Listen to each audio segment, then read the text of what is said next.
আমি তোমার এই অভাগা সংসার করব না। এমনটা করো না ইরা, আমি যে তোমাকে ছাড়া থাকতে পারবো না। তুই জাহান্নামে যা, তাও আমি তোর মতো অভাগা সংসার করব না। আমি আজকে আমার বাবার কাছে চলে যাব আর তোকে ডিভোর্স লেটার পাঠিয়ে দেব।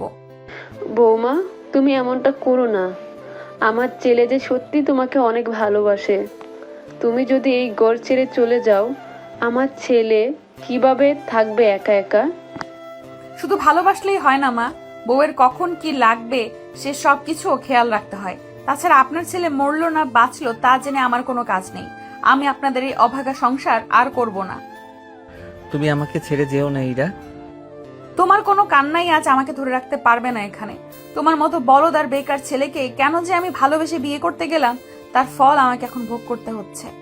বাবা মা ভাই ভাবি আমাকে অনেকবার বুঝিয়েছে, কিন্তু আমি ওনাদের কোনো কথাই শুনি নাই। যদি শুনতাম আজকে আমার এরকম অবস্থা হতো না। প্লিজ আমাকে ছেড়ে যেও না। সরো আমার রাস্তা থেকে। তোমাকে যদি যেতেই হয় আমার লাশের উপর দিয়ে যেতে হবে। লাশের উপর দিয়ে কেন? দরকার হলে তোকে মেরে আমি এখান থেকে যাব। সেজন্য ভালো হবে আমার পথ থেকে সরে দাঁড়া। না, আমি তোমাকে যেতে দিব না। তুই যদি আমাকে যেতে নাই দিস তাহলে আমি এই ঘরেই নিজেকে ফ্যানের সাথে ঝুলিয়ে আত্মহত্যা করে নেব, কথাটা মনে রাখিস। এমন করে বলো না ইরা, তুমি মারা গেলে আমি বাঁচবো কি করে? তোকে বাঁচতে কে বলেছে? তুই মারা গেলেই তো পারিস। তুই বেঁচে থাকার চেয়ে মরে যাওয়াই অনেক ভালো।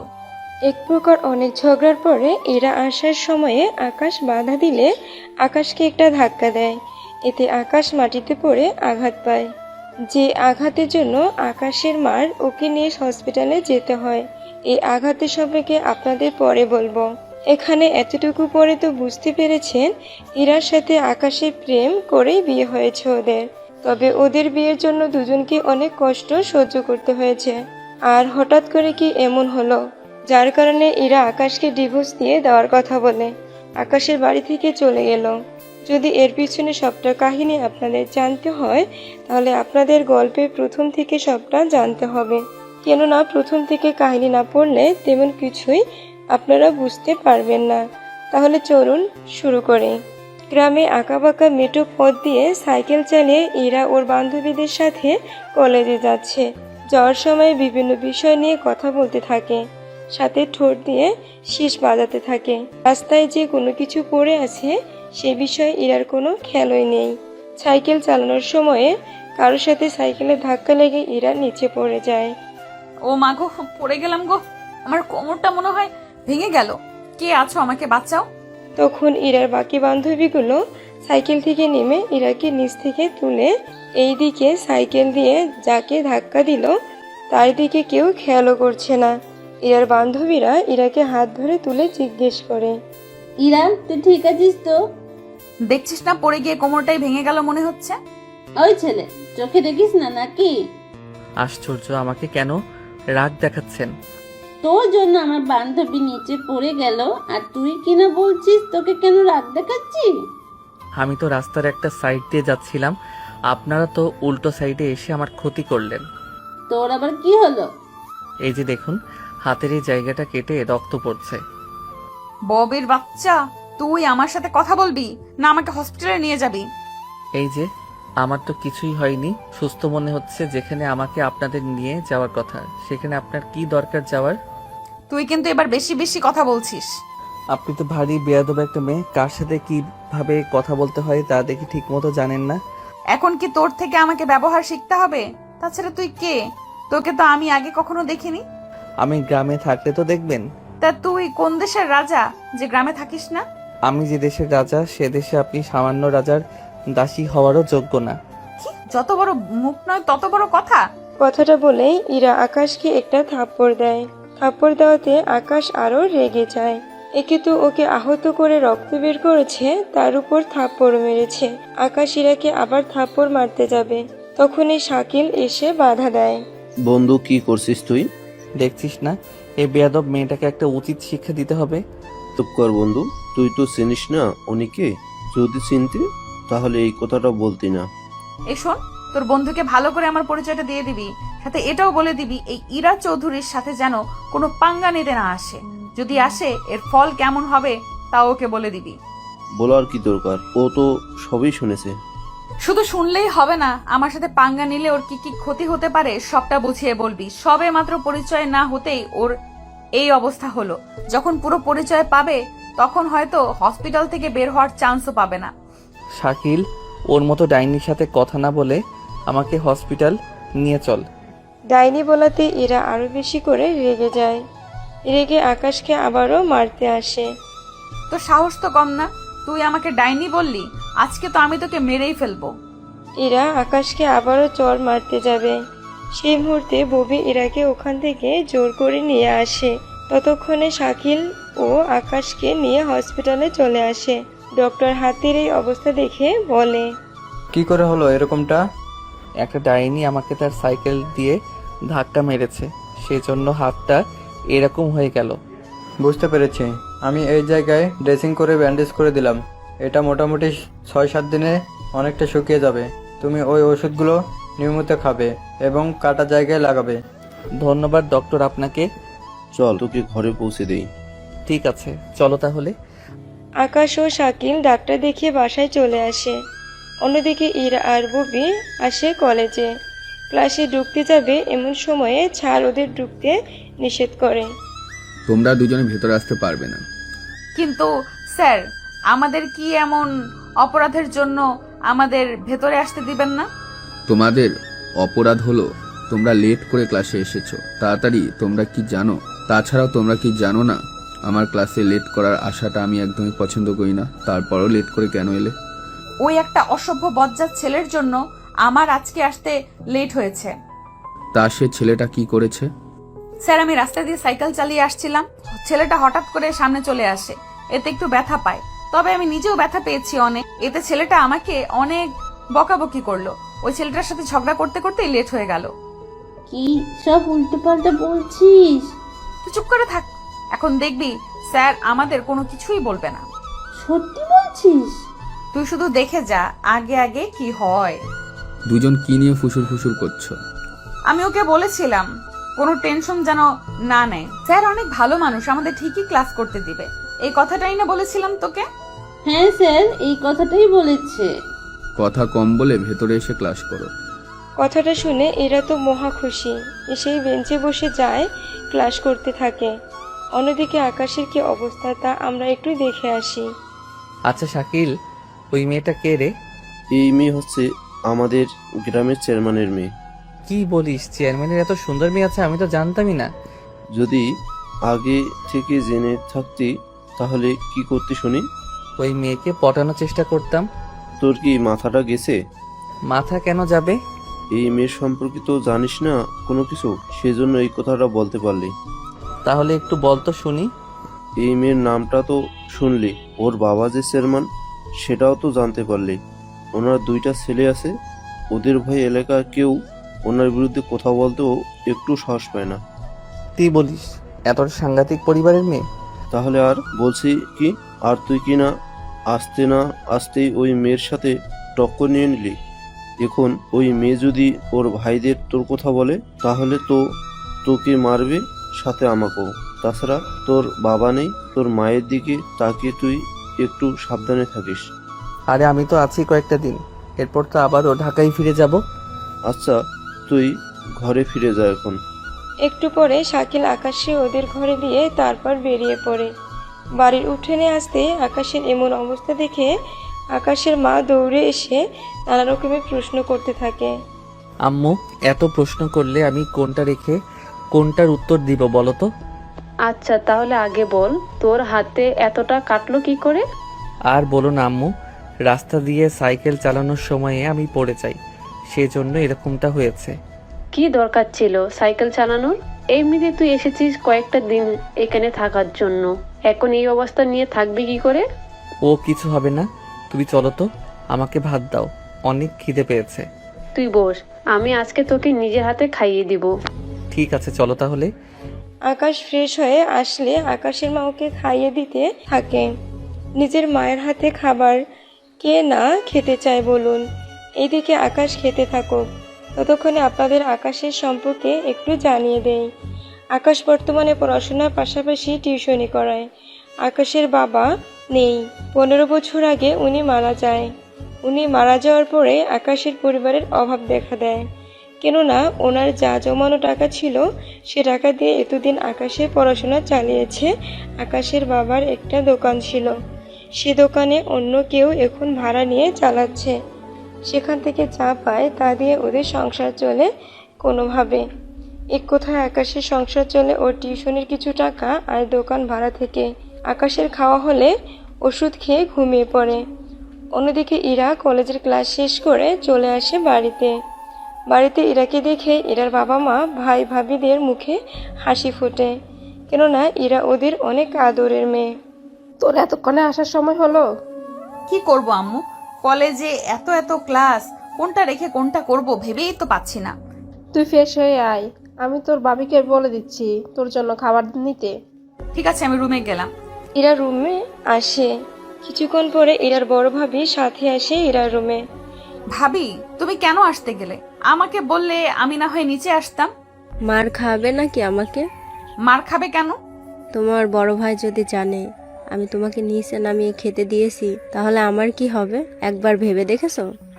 ভাইয়ারা একটু বেশি ভাবে আমার জন্য। তুমি ওনাদের একমাত্র আদরের বোন, তোমাকে নিয়ে তো ভাববেই। তাছাড়া একটা কথা বলার ছিল তোমাকে। কি কথা ভাবি? তোমার ভাইকে বলে আমার যাওয়ার ব্যবস্থা করে দাও। তুমি আমার কোথায় যাবে? বাবার বাড়িতে যাব। আমাকে না বলে ভাইয়া অথবা বাবাকে বলো। তোমার ভাই আর বাবাকে তো কোনো কিছু বললেই তো ওনারা রাগ করে। তাছাড়া সবাই তোমার কাছে বেড়ালের মতো থাকে, তোমার কথা সবাই শোনে। সেজন্য তোমার বাবা আর ভাইকে বলে দেখো আমার যাওয়ার ব্যবস্থা করা যায় কিনা। কিন্তু আমি তোমার যাওয়ার ব্যবস্থা করে দিলে আমার কি লাভ হবে শুনি? আচ্ছা, কি লাগবে তোমার তা বলো। আমার মেকআপ লাগবে নাকি শাড়ি লাগবে? ওইসব কোনো কিছুই আমার লাগবে না। তাহলে কি লাগবে তোমার? আমাকেও তোমার সাথে নিতে হবে। তোমার না সামনে পরীক্ষা? পরীক্ষা হয়েছে তো কি হয়েছে? তোমাকে তো যেতে দিবে না, সাথে আমারও যাওয়া ক্যান্সেল হয়ে যাবে। তাহলে যেও না। আচ্ছা ঠিক আছে, নিব আমার সাথে। এই তো আমার লক্ষ্মী ভাবি। এই বলে ইরা ওর ভাবিকে জড়িয়ে ধরে। তখন এই সাথীর হাজবেন্ড ইরার বড় ভাই চলে আসে। কি ব্যাপার ভাবি, ননদের এত খাতির কবে থেকে হলো? তাহলে তোমাকে তা জানতে হবে না, তোমার সাথে আমার কিছু কথা আছে। কত টাকা লাগবে তোর, শুধু বল একবার। উফ ভাইয়া, টাকা লাগবে না তো। তাহলে কি লাগবো? আমি আর ভাবি। তুই আর সাথী কি কোথাও ঘুরতে যাবি নাকি সাথী তোকে কিছু বলছে? আমি কিছুই বলিনি। আরে ভাবি, আমাকে বলতে দাও। ভাইয়া, আমার তো সামনে পরীক্ষা, সেই জন্য ভাবি তো ওই সময় ওনার বাবার বাড়িতে যেতে পারবে না। সেই জন্যই বলছিলাম তুমি ভাবিকে ওনার বাবার বাড়িতে দিয়ে আসো, কয়েকটা দিন থেকে তারপর না হয় চলে আসবে। ও তাই বল, আমি তো ভেবেছিলাম কি না কি বলবি তুই। আচ্ছা, আমি কালকেই ওকে দিয়ে আসবো। তাই এরা তুমি না বললে তুমিও আমার সাথে আসবে? না ভাবি, আমি চলে গেলে ছোট ভাবি আবার একা হয়ে যাবে। উফ, এ কথাটা তো আমি ভেবে দেখিনি। সেই জন্য তুমি বরং ঘুরে আসো। ঠিক আছে, যাই তাহলে আমি রুমে। সাথী রুম থেকে চলে গেলে ইরাও ঘুমিয়ে পড়ে। পরের দিন সকালে আবির সাথীকে নিয়ে বের হয়, সাথে ইরাও। ইরার কলেজের রাস্তার সামনে দিয়ে সাথীদের বাড়িতে যেতে হয়, সেজন্য ইরাও একসাথে বের হয়ে একেবারে কলেজের সামনে এসে নেমে পড়ে। আবির চলে যাওয়ার পরে ইরা ভিতরে চলে আসে, এসে ওর বান্ধবীগুলোর সাথে আড্ডা দিতে থাকে। এইদিকে বন্ধু চল কোথাও থেকে ঘুরে আসি। এই সময় আবার কোথায় যাবি? চল একবার কলেজ থেকে ঘুরে আসি। কিন্তু আমি এসে কি করব? আরে ক্লাস করবি, তাছাড়া তুই একা একা এখানে বসে থেকে কি করবি? তার চেয়ে বরং আমার সাথে চল, ভালোই লাগবে তোর। ঠিক আছে, চলো তাহলে। আকাশ রেডি হয়ে বের হতে যাবে, তখন আকাশকে তার মা জিজ্ঞেস করে কোথায় যাচ্ছে, কি জন্য যাচ্ছে। মা, এভাবে বসে না থেকে একটু ঘুরে আসি কোথাও থেকে। ঠিক আছে, তবে সাবধানে থাকিস। মাকে বিদায় দিয়ে আকাশ শাকিলের সাথে চলে আসে কলেজে। শাকিলের সাথে ক্লাসে এসে বসে পড়ে। কিছুক্ষণ পরে ইরাও ওই ক্লাসে আসে। ইরাকে দেখে আকাশ শাকিলকে জিজ্ঞেস করে, শাকিল, ওই মেয়েটা এখানে কেন? কোন মেয়ে? আরে যে মেয়েটা আমার এরকম অবস্থা করেছে সেই মেয়ের কথা বলতেছি। ও তো আমার সাথে পড়েই। ও আচ্ছা, তাই বল। এই জন্য তুই ওই মেয়েকে ভালো করে চিনিস তাহলে? সেরকম আর কি। একটু পরে ছাড় এসে ক্লাস করাতে থাকে। হঠাৎ ইরা ক্লাসের মধ্যে জোরে জোরে শব্দ করে হাসতে থাকে। সেজন্য স্যার ওকে দাঁড় করায়। ইরা, তুমি হাসছো কেন? স্যার, আমি হাসছি ওই ছেলেটাকে নিয়ে। কোন ছেলে? শাকিলের পাশে যে ছেলেটা বসে আছে ওই ছেলেকে নিয়ে। কি করেছে ওই ছেলেটা? তাছাড়া ওই ছেলেটাকে দেখে তো নতুন মনে হচ্ছে, কিন্তু ওকে দেখে হাসার এত কারণ তো আমি দেখছি না। স্যার, ওই ছেলের হাতে এখানে শার্ট তো ছেঁড়া, সেজন্য আমার হাসি পাচ্ছে। কথাটা শুনে আকাশ এবার হাতের শার্টের দিকে তাকায়। তখন ছেঁড়া দেখতে পায়। আসলে আকাশ জানতো না এই জায়গায় যে ছেঁড়া ছিল। স্যার এগিয়ে এসে আকাশকে উদ্দেশ্য করে প্রশ্ন করে। তোমার নাম কি? পারভেজ হোসেন আকাশ। তোমার পরিবারে কে কে আছে? তাছাড়াও তোমার তো আগে কখনো দেখিনি এই ক্লাসে। এরপর আকাশ পরিবার সম্পর্কে সবটা বলতে থাকে। সবটা শুনে সাথে বাকি কাহিনী শোনে। তাহলে তো তুমি এদের তুলনায় এক ব্যাচ সিনিয়র। তা তোমার হাতে এই অবস্থা হলো কি করে? এই ক্লাসের একটা অহংকারী আর জেদি মেয়ে এই কাজটা করেছে। তুমি কি ইরার কথা বলছো? স্যার, আপনি তো দেখি না বলতেই সবটা বুঝে গেলেন। কি করব বলো, ওর বাবা চেয়ারম্যান, সেই জন্য তো ও একটু বেশি অহংকারী। ভাগ্য ভালো আমি কলেজের স্যারের পাশাপাশি বোর্ডের সদস্য, নয়তো ওর বাবা এতদিনে আমাকে এই কলেজ থেকে বেরিয়ে করে দিত। স্যার, আপনি কিন্তু আমাকে অপমান করছেন। তোমাকে আমি অনেক বুঝিয়েছি। তোমার বাবা চেয়ারম্যান বলে যাকে খুশি তার সাথে তুমি পাঙ্গা নাও, যাকে তাকে ধরেও মারো। তোমার কারণে ক্লাসে অনেক ছেলেরাই ক্লাস করতে আসে না। সব দোষ কি আমার নাকি? ওরাই তো আমার সাথে উল্টাপাল্টা করতে আসে। হয়েছে হয়েছে, আর বলতে হবে না। আর এই ছেলে ঢাকা থেকে মাত্র আসলো, আর তুমি ওর সাথে প্রথম দিনে এরকম করে বসলে। এই ছেলে কানা, সেই জন্য রাস্তা দেখে চলতে পারেনি, তাই আমার সাইকেলের নিচে এসে পড়েছে। আচ্ছা স্যার, এইসব কথা থাক, আপনি বরং ক্লাস করেন ওদের। আমি ততক্ষণ একটু তাকিয়ে তাকিয়ে দেখি। ঠিক আছে, দেখো তাহলে। স্যার ক্লাস করাতে থাকে। এদিকে ইরা রেগে একাকার। মনে হচ্ছে আকাশকে একা পেলে আবার হামলা করবে। কিছুক্ষণ পরে স্যার চলে যায়। উনি যাওয়ার পরে ইরার বান্ধবী ববি বলে, তোকে এত অপমান করলো সবার সামনে, এর প্রতিশোধ কিন্তু নিতে হবে। নিব মানে? একটু পরেই নিব। কিভাবে নিবি? ক্লাস শেষে আকাশ শাকিল বাড়ি ফেরার উদ্দেশ্যে রাস্তায় সাইড দিয়ে হেঁটে যাচ্ছে। গ্রামের রাস্তায় একটু আঁকাবাঁকা তো থাকবেই, তার উপর হালকা হালকা গর্ত তো আছেই। আচ্ছা, আমি তাহলে গেলাম, তুই বাকি পথ সাবধানে যাস। ঠিক আছে, বিকালে কিন্তু বের হব। আচ্ছা, আমি চলে আসবো সময় করে। শাকিল চলে যাওয়ার পরে আকাশ একা একা আসতে থাকে। তখন ইরা আর ববি পিছনে আসে। যদিও ওরা যে এসেছে তা আকাশ খেয়াল করেনি, সেজন্য ওরা দুজনেই সাইকেল দিয়ে আকাশকে আবারও ধাক্কা দেয়। এতে রাস্তার ধারে পড়ে যায়, কিন্তু এবার তেমন ক্ষতি হয়নি, কেননা রাস্তার পাশে পুকুর ছিল বলে পানিতে এসে পড়ে। আকাশ এমন পড়ে যাওয়া দেখে ইরা শব্দ করে হাসতে থাকে। এসেই প্রায় কুল পায় না। এদিকে আকাশ মুগ্ধ নয়নে ইরার হাসি দেখতে থাকে। দেখলি তো আমার সাথে পাঙ্গা নেওয়ার মজা। আপনি নিজেও আমাকে চিনেন না। হো, তাই নাকি? তা কি করবি তুই? আগে পুকুর থেকে তো উঠতে দিবেন, তারপর না হয় বলতেছি কি করা যায়। সাহস থাকলে কিছু করে দেখা। কথাটা শুনে আকাশ পুকুর থেকে উঠে ইরার সামনে আসে। পানি আকাশের শরীরের শার্ট প্যান্ট থেকে চুয়ে চুয়ে পড়তে থাকে। আকাশ ভেজা চুল হাত দিয়ে নাড়া দিতেই কয়েকটা ফোঁটা পানি এসে ইরার মুখে পড়ে। তো সাহস তো কম না, তুই আমার মুখে পানি মেরেছিস। সাহসের তো কিছুই দেখলি না। এখন যা করব আমি, তার জন্য তোকে তো পস্তাতে হবে। কিছু করবি মানে? কি করবি তুই? আরে তুই না চেয়ারম্যানের মেয়ে, তা এত ভয় পেলে কি চলবে? দেখ, কাছে আসবি না। কাছে আসলে কিন্তু আমি চিৎকার করব। চিৎকার করলে তোমারই সমস্যা। আমার সমস্যা হবে কি করে? আমি তোমার সাথে যা যা করব সেগুলো অন্য কেউ দেখলে তো তোমারই ক্ষতি হবে। কথাটা শুনে এরা ভয় পায়। এরা কোনো কিছু বলতে যাবে, তার আগে ইরাকে জড়িয়ে ধরে। এরা অনেক চেষ্টা করেও ছাড়াতে পারে না। আকাশের শরীর ভেজা ছিল বলে ইরার শরীরও ভিজে গেল।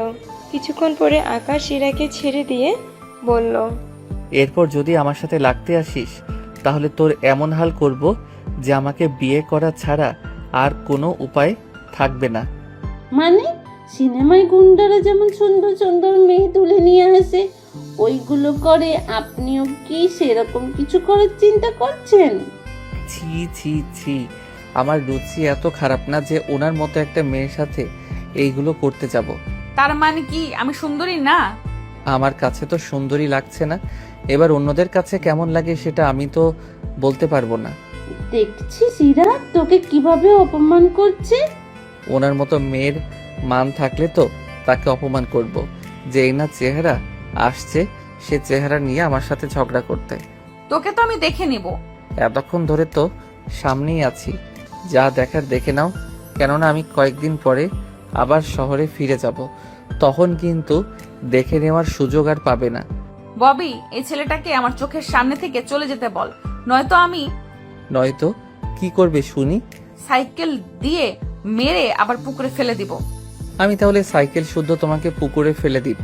ভাইয়া আপনি এখন যান এখান থেকে। আমার বান্ধবী যদি এর চেয়ে বেশি রেগে যায় তাহলে কিন্তু অনেক কিছু করে ফেলবে, পরে কিন্তু আমি আর সামলাতে পারবো না।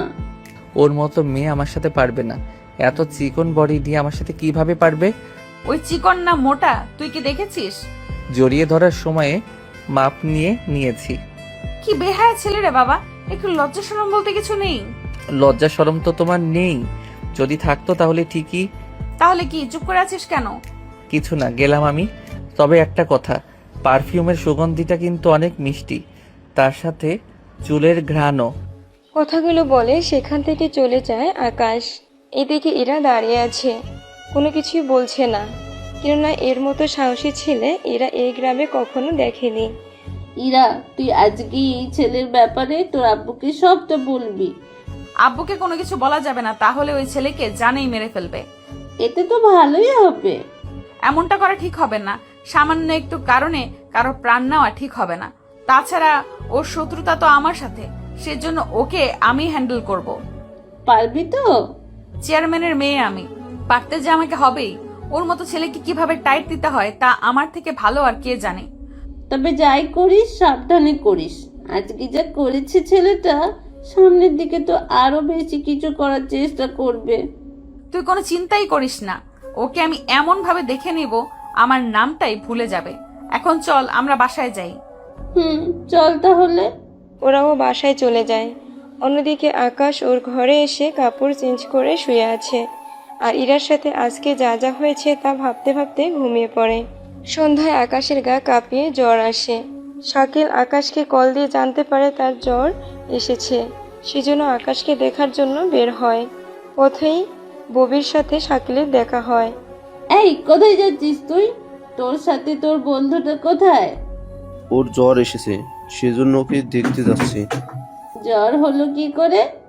জানি না কি করে হলো, ওর সাথে দেখা হওয়ার পরে বুঝতে পারবো। ঠিক আছে যা তাহলে। তুই কোথায় যাচ্ছিস? ইরার ঠান্ডা লেগেছে, সেই জন্য ওকে দেখতে যাচ্ছি।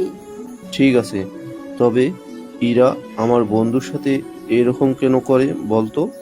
সে আমি কি জানি কেন এরকম করে। আচ্ছা চলি তাহলে। এরপর দুইজন দুই দিকে চলে যায়। ববি চলে আসে রিয়ার কাছে, শাকিল চলে আসে আকাশের কাছে, এসে ওর সাথে কথা বলতে থাকে। তখন আকাশের মা আসে ওখানে। শাকিল, কখন এলে? এই তো আন্টি, 5 মিনিট হলো। তুমি বসো, আমি তোমার জন্য নাস্তা নিয়ে আসি। ওইদিকে আকাশের মা নাস্তা আনতে চলে যায়। অন্যদিকে এরা আর ববি গল্প করতে থাকে। পাশে এরা দুই ভাবি ছিল। এরা তোমার এরকম অবস্থা হলো কি করে? ভাবি, আমি তো ওকে দেখেছি জামা কিছুটা ভেজা অবস্থায় আসতে, মনে হচ্ছে ভেজা ছিল বলে এরকম অবস্থা হয়েছে। তাই এরা তুমি ভিজলে কি করে? আরে ওয়াশরুমের ভেতরে এসে পানি ছাড়তেই ড্রেসিং টেবিলের সব পানি আমার জামায় লাগে। তার সাথে আমার আরো কিছু বান্ধবী তা দেখে আমার শরীরে আরো পানি মারতে থাকে। ঠিক আছে, তোমরা দুজন আলাপ করো, আমরা তোমাদের জন্য নাস্তা নিয়ে আসছি। এরার দুই ভাবি চলে যায়। ওনারা যাওয়ার পরে এরা ববিকে বলল, দেখলি তো ওই বজ্জাত ছেলেটার জন্য আজকে আমার কি হাল হলো। তোর তো শুধু ঠান্ডাই লেগেছে, কিন্তু ওই ছেলের তো জ্বর উঠে গেছে। তুই কি করে জানলি? আসার সময় শাকিলের সাথে দেখা হয়েছে, ওই আমাকে সবটা বলেছে। বেশ হয়েছে, আমার সাথে এরকম বেয়াদবি করার ফল এখন হারে হারে টের পাচ্ছে। তুই নিজেই এত কষ্টে আছিস। আমার তো শুধু ঠান্ডা লেগেছে, কিন্তু ওই ছেলের তো জ্বর এসেছে। 4-5 দিনেও ও ঠিক মতো উঠে দাঁড়াতে পারবে না। এরই মধ্যে এরা দুই ভাই আর বাবা আসে রুমে। কি হয়েছে আমার মামুনির?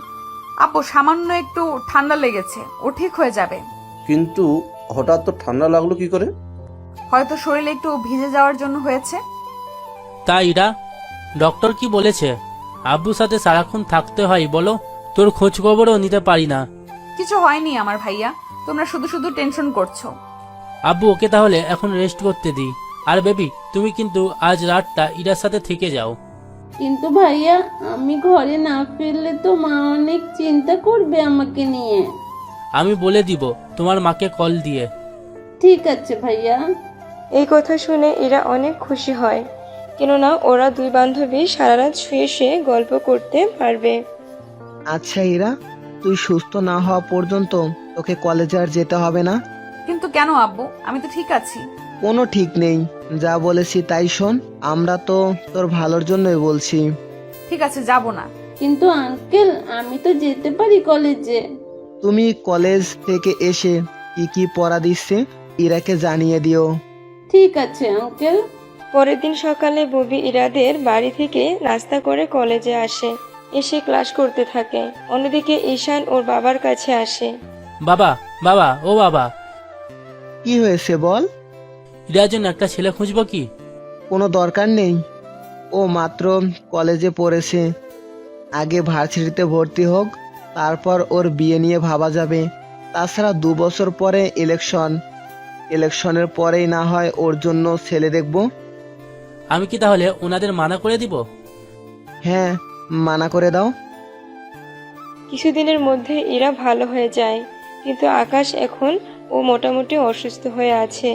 কলেজের ভিতরে শাকিলের সাথে দেখা হয় ইরা ও ববির সাথে। কিরে, তোর বন্ধু কোথায়? আকাশ এখনো অসুস্থ। কি বলিস, এখনো সুস্থ হয়নি? এই তো জ্বর কমে গেছে, শরীর একটু দুর্বল, 2-3 দিন রেস্ট নিলে সুস্থ হয়ে যাবে। আচ্ছা শোন, কলেজ শেষে আকাশের বাড়িতে যাব, আমাকে একটু নিয়ে যাবি? তুই হঠাৎ ওর বাড়িতে কেন যেতে চাইছো? ইরা, আমারও তো সেম প্রশ্ন। তোকে সবটা জানতে হবে না, যা বলেছি তা শুধু শুনে রাখলেই হবে। ঠিক আছে, নিয়ে যাব। চল তাহলে, এখনই যাব আমরা। হ্যাঁ চলো তাহলে। একটু পরে ওরা রওনা দেয়। কিছুক্ষণ পরে ইরা আকাশের জন্য কিছু ফল কিনে আনে। আকাশের ঘরটা দেখে ইরা মোটামুটি অবাক হয়, কেননা ঘরটা অনেক ছোট, সব মিলে 3টা রুম আছে ওখানে। একটু পরে ওরা এসে আকাশের পাশে বসে। তখন আকাশ ঘুমাচ্ছিল, সেজন্য ওরা মোটামুটি পাশে এসে বসে থাকে। ততক্ষণে আকাশের মা ওখানে আসে। কি ব্যাপার শাকিল? ওরা খারা, ওদের তো চিনলাম না। আন্টি, ওরা আমার বন্ধু, আমরা একই সাথে পড়াশোনা করি। আকাশ অসুস্থ, সেজন্য ওকে দেখতে চেয়েছে, তাই নিয়ে এসেছি। তোমরা বসো, আমি তোমাদের জন্য নাস্তা নিয়ে আসছি। আন্টি চলুন, আপনাকে নাস্তা বানাতে সাহায্য করি। তোমরা এই ঘরের মেহমান, তোমরা গল্প করো, আমি একাই সবটা করে নিব। কিন্তু আন্টি, বললাম তো, তোমরা প্রথম এসেছো, রান্নাঘরে যেতে হবে না, তোমরা গল্প করো, আমি আসছি। আকাশের মা নাস্তা বানাতে চলে যায়।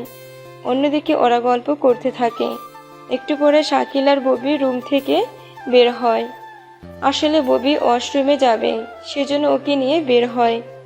এখন শুধু আকাশ আর ইরার আছে এই রুমে। ওই ইরা আকাশের কপালে হাত দিয়ে চেক করতে থাকে জ্বর কিছুটা ঠিক হয়েছে কিনা, কিন্তু হাত দিয়ে বুঝতে পারে জ্বর এখনো আছে। ইরা যেই হাতটা সরিয়ে নিয়ে আসবে, আকাশ ঘুমের মধ্যে ইরার হাতটা জড়িয়ে ধরে রাখে বুকের সাথে। এরকমটা আকাশ যে করবে তা তো ইরা ভাবতেও পারেনি। আকাশের ঘুমও ভাঙছে না, আবার ইরা হাতটাও সরাতে পারছে না। 6 মিনিট ধরে আকাশ হাতটা ওর নিচের বুকে ধরে রেখেছে। এইদিকে ববি আর শাকিলের কথার আওয়াজ শুনে ইরা এবার একটু জোর দিয়ে হাতটা সরিয়ে নিয়ে আসে। আচমকা কারোর উপস্থিতি বুঝতে পেরে আকাশের ঘুমটাও ভেঙে যায়। তাও চোখে অনেক ঘুম ছিল, সেজন্য ঠিকভাবে বুঝতেও পারছে না সামনে কে আছে। এ কি আম্মু, তুমি এখানে এখনো বসে আছো? আকাশের এমন কথা শুনে এরা মিটমিট করে হাসলো। এই যে মিস্টার, আমি আপনার আম্মু নই, বুঝলেন? আসলে আপনি কে? ঘুমের কারণে মুখটাও ঠিক মতো দেখতে পাচ্ছি না। দেখতে হবেও না। তা এখন কেমন আছেন? তার আগে বলুন আপনি কে? এরা কিছু বলতে যাবে, তখনই শাকিল আর ববি এসে পড়ে ওখানে। কিরে, তোর ঘুম ভেঙে গেল তাহলে? মনে হলো কেউ আমাকে ধরে টান দিল, আর আমার ঘুমও ভেঙে গেল এতে। এবার একটু ভালো করে তাকিয়ে চারিদিকে একটু দেখ, তাহলে বুঝতে পারবি। শাকিলের কথা মতো চোখ ভালো করে ধরে রুমের চারিদিকে তাকিয়ে দেখে ববি ইরা তার রুমে উপস্থিত। আকাশ ভূত দেখার মতো চমকে উঠে বলে, এ কি, আপনি এখানে কেন? আপনাকে দেখতে এসেছে। আমাকে আবার দেখার কি আছে? আপনি সুস্থ আছেন কিনা তা দেখার জন্য এসেছি। আমি আছি মোটামুটি সুস্থ। তা আমার মতো একটা গরিব ঘরের ছেলেকে দেখতে এসেছেন, তার জন্য ধন্যবাদ। আচ্ছা, আমরা তাহলে চলি এখন। এসেছেন যখন এই গরিবের ঘরের নাস্তা তো খেয়ে যান। তার লাগবে না, আসি এখন। ওরা বের হতে যাবে, তখনই আকাশের মা নাস্তা নিয়ে এসে ওদের খেতে বলে। ওরা নাস্তা খাওয়া শুরু করে। হালকা কিছু খেয়ে বেরিয়ে পড়ে ইরা বাসায় আসতে সাথে জিজ্ঞেস করে, ইরা, তোমার হাতে তো লাল হয়ে আছে কেন? আমার কখন লাল হলো? ভালো করে তাকিয়ে দেখো, তাহলে বুঝতে পারবে কিভাবে লাল হলো। এরা হাতের দিকে তাকিয়ে বুঝতে বাকি রইল না যে এটা ওই সময়ের আকাশ যে ওর হাত ধরে রেখেছিল। এটা ওই সময়ের এরকম হয়েছিল, যা এরা এতক্ষণে খেয়ালও করেনি। আরে ভাবি, জানি না কি করে লাল হলো। আচ্ছা, কোনো ছেলে তোকে রাস্তায় ডিস্টার্ব করেনি তো? আরে কি যে বলো না ভাবি, আমাকে ডিস্টার্ব করবে এরকম ছেলে কি আমাদের গ্রামে আছে নাকি? সেটা তো ঠিক বলছো। আচ্ছা যাও, এখন ফ্রেশ হয়ে আসো, আমি তোমার জন্য খাবার দিচ্ছি। ঠিক আছে ভাবি। বিকালে ইরার বাবা আর ভাইয়েরা আসে একটা বাড়িতে জমির ব্যাপারে কথা বলার জন্য।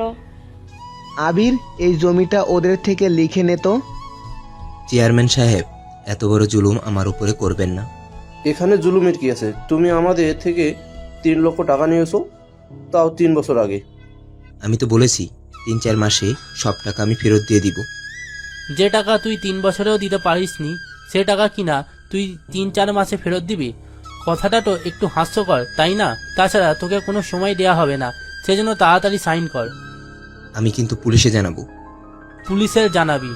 লোকটার কথা শুনে চেয়ারম্যান আর আবিরও সাথে সাথে হেসে ওঠে। বলে কি লোকটা, আমাকে নাকি পুলিশে দেবে? হ্যাঁ দিব। আপনার মতো এরকম জালেম চেয়ারম্যান থাকার চেয়ে না থাকাই ভালো। কি বললি তুই? এত বড় সাহস তোর? আমার সামনে দাঁড়িয়ে তুই আমার বাবাকে এত বড় কথা বলছিস? আজকে তোকে আর তোর এই ঘরটাকে আগুন জ্বালিয়ে দেবো। আমার এত বড় ক্ষতি করবেন না চেয়ারম্যান সাহেব, আমি আপনার পায়ে পড়ি। তোর এই আবদার আমি মেনে নিতাম, কিন্তু তুই আমাকে পুলিশের ভয় দেখাস। আমার ভুল হয়ে গেছে, আমাকে মাফ করে দেন। তোর কোনো ক্ষমা নেই। ঈশান, তুই ওর ব্যবস্থা কর, আমি গেলাম। ইরার বাবা ওখান থেকে চলে যায়। এইদিকে ইরা পরের দিন এসে আকাশের সাথে দেখা করে, তবে ইরা যে আসবে তা কিন্তু বলে আসেনি, হঠাৎ করে চলে আসে। ইরাকে দেখে আকাশ বলে, কি ব্যাপার, আপনি এখানে কেন? এসেছি তোমার খোঁজ নিতে। কয়েকদিন আগেও তো আপনি করে বলেছেন, এখন আবার তুমি করে বলছেন, ব্যাপার কি বলেন তো? তেমন কিছু না, তোমাকে দেখে কেন যেন তোমার মায়ে পড়ে গেলাম। মানে? তেমন কিছু না। আচ্ছা, তুমি তো ঢাকায় চলে যাবে, তা ওখানে তোমার কোনো গার্লফ্রেন্ড নেই তো? সে সব জেনে আপনি কি করবেন? আমার অনেক কিছু জানার আছে, আর জানার পরে বলারও আছে। আমার কোনো গার্লফ্রেন্ড নেই। সত্যি বলছো তো? আপনার কি মনে হয় আমার মতো একটা গরিব ঘরের ছেলেকে কোনো মেয়ে কি ভালোবাসবে? এটা অবশ্যই ঠিক কথা বলেছো। তোমার নাম্বারটা দিয়ে যাও, আমার যখন ইচ্ছা হবে তখনই তোমার সাথে কথা বলে নিব। আমার নাম্বার কেন? একটু আগেই তো বলেছি কথা বলার জন্য। যদি না দেই? আমার সাথে পাঙ্গা নেওয়ার পরেই কয়েকদিন ধরে জ্বরে ভুগতেছো, তাহলে কি বুঝে দেখো সামনে তোমার আর কি কি হতে পারে। 1 মিনিটের জন্য আকাশ কিছু একটা ভাবতে থাকে। ভাবা শেষ হলে নাম্বারটা দিয়ে দেয়। ইরা খুশি মনে নাম্বারটা নিয়ে চলে আসে। এখন এই কাহিনী শুনে অনেকে বলবেন, লেখক সাহেব এটা কি করলো? ওনার তো আকাশের উপরে শত্রুতা থাকার কথা, কিন্তু তা না করে হঠাৎ এত দরদ দেখাচ্ছে কেন? এটাই তো ভাবছেন। আসলে একটা কথা কি জানেন, সব শত্রুতার ফল কিন্তু সহজে পাওয়া যায় না, কিন্তু জায়গায় টেকনিক খাটাতে হয়। এখন দেখা যাচ্ছে ইরাও সেই টেকনিকটা খাটালো। ইরা কি আকাশকে ভালোবেসে ধোকা দিবে, না ওকে সত্যি সত্যি ভালোবেসে ফেলবে? সেসব প্রশ্নের উত্তর জানতে হলে আপনাদের গল্পের সাথেই থাকতে হবে, কেননা ইরার মনে কি কি চলছে তা একমাত্র লেখকই জানে। সেজন্য দেখতে থাকুন সামনে কি কি হয়। নাম্বার নিয়ে চলে আসার পরে আকাশের মা আকাশকে জিজ্ঞেস করে, আকাশ, কে এসেছিল রে ঘরে? শাকিল এসেছিল আম্মু। ওকে বসতে বলতি। আমি চলে যাব তো, সেজন্য আমাকে দেখার জন্য এসেছে। তুই কি কালকেই ফিরে যাবি? কি করব বলো, অনেক পড়াশোনা পড়ে আছে, তার উপর টিউশন তো আছেই। তাহলে কালকেই চলে যাস, আমি তোর জন্য না হয় কিছু বিটা বানিয়ে দিব। ঠিক আছে। পরের দিন আকাশ বের হয়। পথে ইরার সাথে দেখা হয়। সেখানে 5 মিনিটের মতো কথা বলে চলে আসে ঢাকায়। তবে গাড়িতে যতক্ষণ ছিল ততক্ষণ কিন্তু ইরা অনেকবারই কল করে খোঁজ নিয়েছিল। কিছুক্ষণ পরে বাসায় এসে আকাশ রেস্ট নিতে থাকে। পরের দিন থেকে শুরু করে দেয় টিউশনি 7 দিন পরে। আব্বু আমি ঢাকায় যাব। ঢাকায় কেন যেতে চাইছিস? কলেজ 15 দিনের মতো বন্ধ হয়ে দিয়েছে, সেই জন্য মামার বাসায় কয়েকটা দিন থেকে আসি। কিন্তু তুই একা যাবি কি করে? এর আগেও তো একা একা অনেক দিন গিয়েছিলাম। ঠিক আছে, আমি তোর মামা আর মামিকে বলে দেব। ঠিক আছে আব্বু। পরের দিন ইরাকে বাস স্ট্যান্ডে পৌঁছে দেওয়ার জন্য ইরার 2 ভাই আসে। তবে ইরার ভাবিরা ইরার জন্য অনেক কিছু তৈরি করে দেয়। এদিকে ইরা যেতে থাকে। অন্যদিকে ইরার বাড়িতে তখনই শুরু হয় ঝামেলা। এই ঝামেলার মূল কারণ হচ্ছে ইরা নিজেই। কিন্তু কিভাবে শুরু হলো এই ঝামেলা তা আপনারা ঠিকই জানতে পারবেন, তবে 2 থেকে 3 দিন পার হয়ে যাওয়ার পরে। ততক্ষণে আমরা ইরাকে নিয়ে আসি ঢাকায়। বাস থেকে নেমে দাঁড়িয়ে আছে, তখন কেউ একজন পিছন থেকে এসে এর চোখ ধরে রাখে। আচমকা এভাবে চোখ ধরাতে এরা কিছুটা ভয় তো পায়, কিন্তু হাত দিয়ে বুঝতে পারে এটা কোনো মেয়ের হাত। সেজন্য বুঝতে আর বাকি রইল না তার চোখ চেপে ধরা ব্যক্তিটা কে। নীলাশা তুই? বুঝলাম না, তুই আমাকে চিনলি কি করে? তুই ছাড়া কার আর এত সাহস আছে যে আমার চোখে হাত দিবে? এটা অবশ্য ঠিক বলেছিস। তা আসতে কোনো অসুবিধা হয়নি তো তোর? কোনো অসুবিধা হয়নি। তা তুই একা আসলি যে? তোর আশা এখানে বাবা মাকেও নিয়ে আসবো? আমি তা বলিনি। আচ্ছা, এখন কথা না বলে চল আমার সাথে বাসায়। ঠিক আছে চল। ওরা বাসায় আসে। তবে ইরার এখানে আসার পিছনে অন্য একটি কারণ আছে, যা আপনারা গল্পের সাথে থাকলে ঠিকই বুঝতে পারবেন। একটু পরে ওরা চলে আসে বাসায়। নীলাশা মা তো এরাকে দেখে জড়িয়ে ধরে, কথা বলতে থাকে। তখনই নীলাশা বলে ওঠে, মা, এটা কিন্তু ঠিক হচ্ছে না। কেন রে, আমি কি করলাম? ওকে আসা মাত্রই জড়িয়ে ধরলে। কই, আমাকে তো কখনো এভাবে জড়িয়ে ধরো না। মামি, নীলাশার অনেক হিংসা হচ্ছে, বুঝেছো? তা তো হবেই, শত হোক তোমারই তো মামাতো বোন। কথাটা বলে ইরা আর ওর মামি দুজনেই হেসে দেয়। আমিও দেখবো এই ভালোবাসা কতদিন টিকে। থাক মামি, ওকেও একটু জড়িয়ে ধরো, নয়তো বেচারি সারা রাত কান্না করতে থাকবে। পরে দেখা যাবে আমি ঘুমাতেও পারবো না ঠিক মতো করে। থাকিরা, ওকে আর রাগিয়ে দিও না। নীলাশা, তোরা ফ্রেশ হ, আমি তোদের জন্য খাবার দিচ্ছি। ঠিক আছে মামি। নীলাশা চল, রুমে যাই আমরা। ঠিক আছে চল। তাই ইরা, তুই হঠাৎ করে চলে আসলি? আমি আসাতে তোর কোনো অসুবিধা হয়েছে কি? আমি তা বলিনি। তোকে গত কয়েকটা মাস ধরেও আমি আনতে পারিনি ঢাকায়, কিন্তু তুই হঠাৎ করে চলে এসেছিস, সেটা তো আমি ভাবতেও পারিনি। তোকে এত ভাবতে হবে না, চল এখন রুমে। ওরা রুমে এসে ফ্রেশ হয়ে গল্প করতে থাকে। এদিকে ইরা যে ঢাকায় এসেছে তা আকাশ এখনো জানে না, কেননা ইরা কোনো কিছুই আকাশকে জানায়নি। কিছুক্ষণ পরে ওরা খাবার খেয়ে দুজনেই শুয়ে পড়ে। অন্যদিকে গ্রামে কিছু হচ্ছে না হচ্ছে তা আমরা একটু শুনে আসি। এরা চলে আসার পরে এরা ভাবি আর ভাইয়েরা মিলে আলাদাভাবে কথা বলতে থাকে। তোমার সাথে কিছু কথা আছে আমার। কি কথা বলো? আগে বলো, তুমি শোনার পরে রাগ করবে না? কি কথা আগে বলবে তো? আমি বলছিলাম কি, আমার যে একটা ছোট ভাই আছে, যদি ওর সাথে ইরার বিয়েটা দেওয়া যায় তাহলে কেমন হবে বলো তো? হঠাৎ তোমার ভাইয়ের সাথে কেন? তোমার বোন যে তোমার বাবার সম্পত্তির মালিক হবে তা কি তুমি ভুলে গেছো? কিন্তু তোমার ভাইয়ের সাথে বিয়ে দেওয়ার মাঝে আমাদের কি লাভ? লাভ তো সেখানেই, কেননা তাহলে তোমার বোনের ভাগ আমার ভাই পাবে, আর ওখান থেকে কিছু ভাগ আমরাও নিয়ে নিব। এই জন্য তুই ইরার এত খাতির যত্ন করো? এত বছর পরে তুমি তা বুঝতে পারলে? আমি তো ভেবেছিলাম তুমি ওর ভাবি, সেজন্য এইগুলো করতেছো। আরে সেগুলো কিছুই না, এরার তো পরীক্ষা আরও 4 থেকে 5 মাস পরে শেষ হবে, তখন তুমি বাবার সাথে এ ব্যাপারে কথা বলে নিও। এই কথাগুলো বলে এরা যেমন শুয়ে পড়ে, তেমনি ঈশা আর ঈশানের মনের মধ্যেও সেমভাবে আকাঙ্ক্ষা জেগে ওঠে। ওরাও সেম এই বিষয় নিয়ে আলোচনা করে। তাহলে চাচা বলেছি বুঝতে পেরেছো তো? সব তো বুঝেছি, কিন্তু তোমার ভাই রাজি হবে তো? ওইসব তুমি আমার উপরে ছেড়ে দাও। তাছাড়া তোমার বোনকে দেখলে যে কোনো ছেলেই পছন্দ করে নেবে।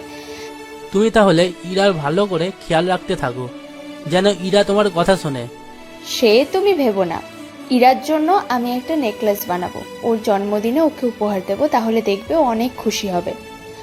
বাহ, তোমার মাথায় তো এত বুদ্ধি, আমি তো আগে জানতাম না। তুমি এখন ঘুমিয়ে পড়ো, এসব কথা যেন অন্য কারো কানেও না পৌঁছায়। এই বলে এরা তো ঘুমিয়ে পড়ে। এখন হয়তো আপনারা বুঝতে পেরেছেন কেন এরার ভাবিরা এত খেয়াল রাখে এরার উপরে। আসলে এরা দুই ভাবি সম্পত্তির জন্য এরার এত খেয়াল রাখে, যেন ওনাদের ভাইয়ের সাথে বিয়ে দিয়ে সম্পত্তি নিতে পারে সেজন্য।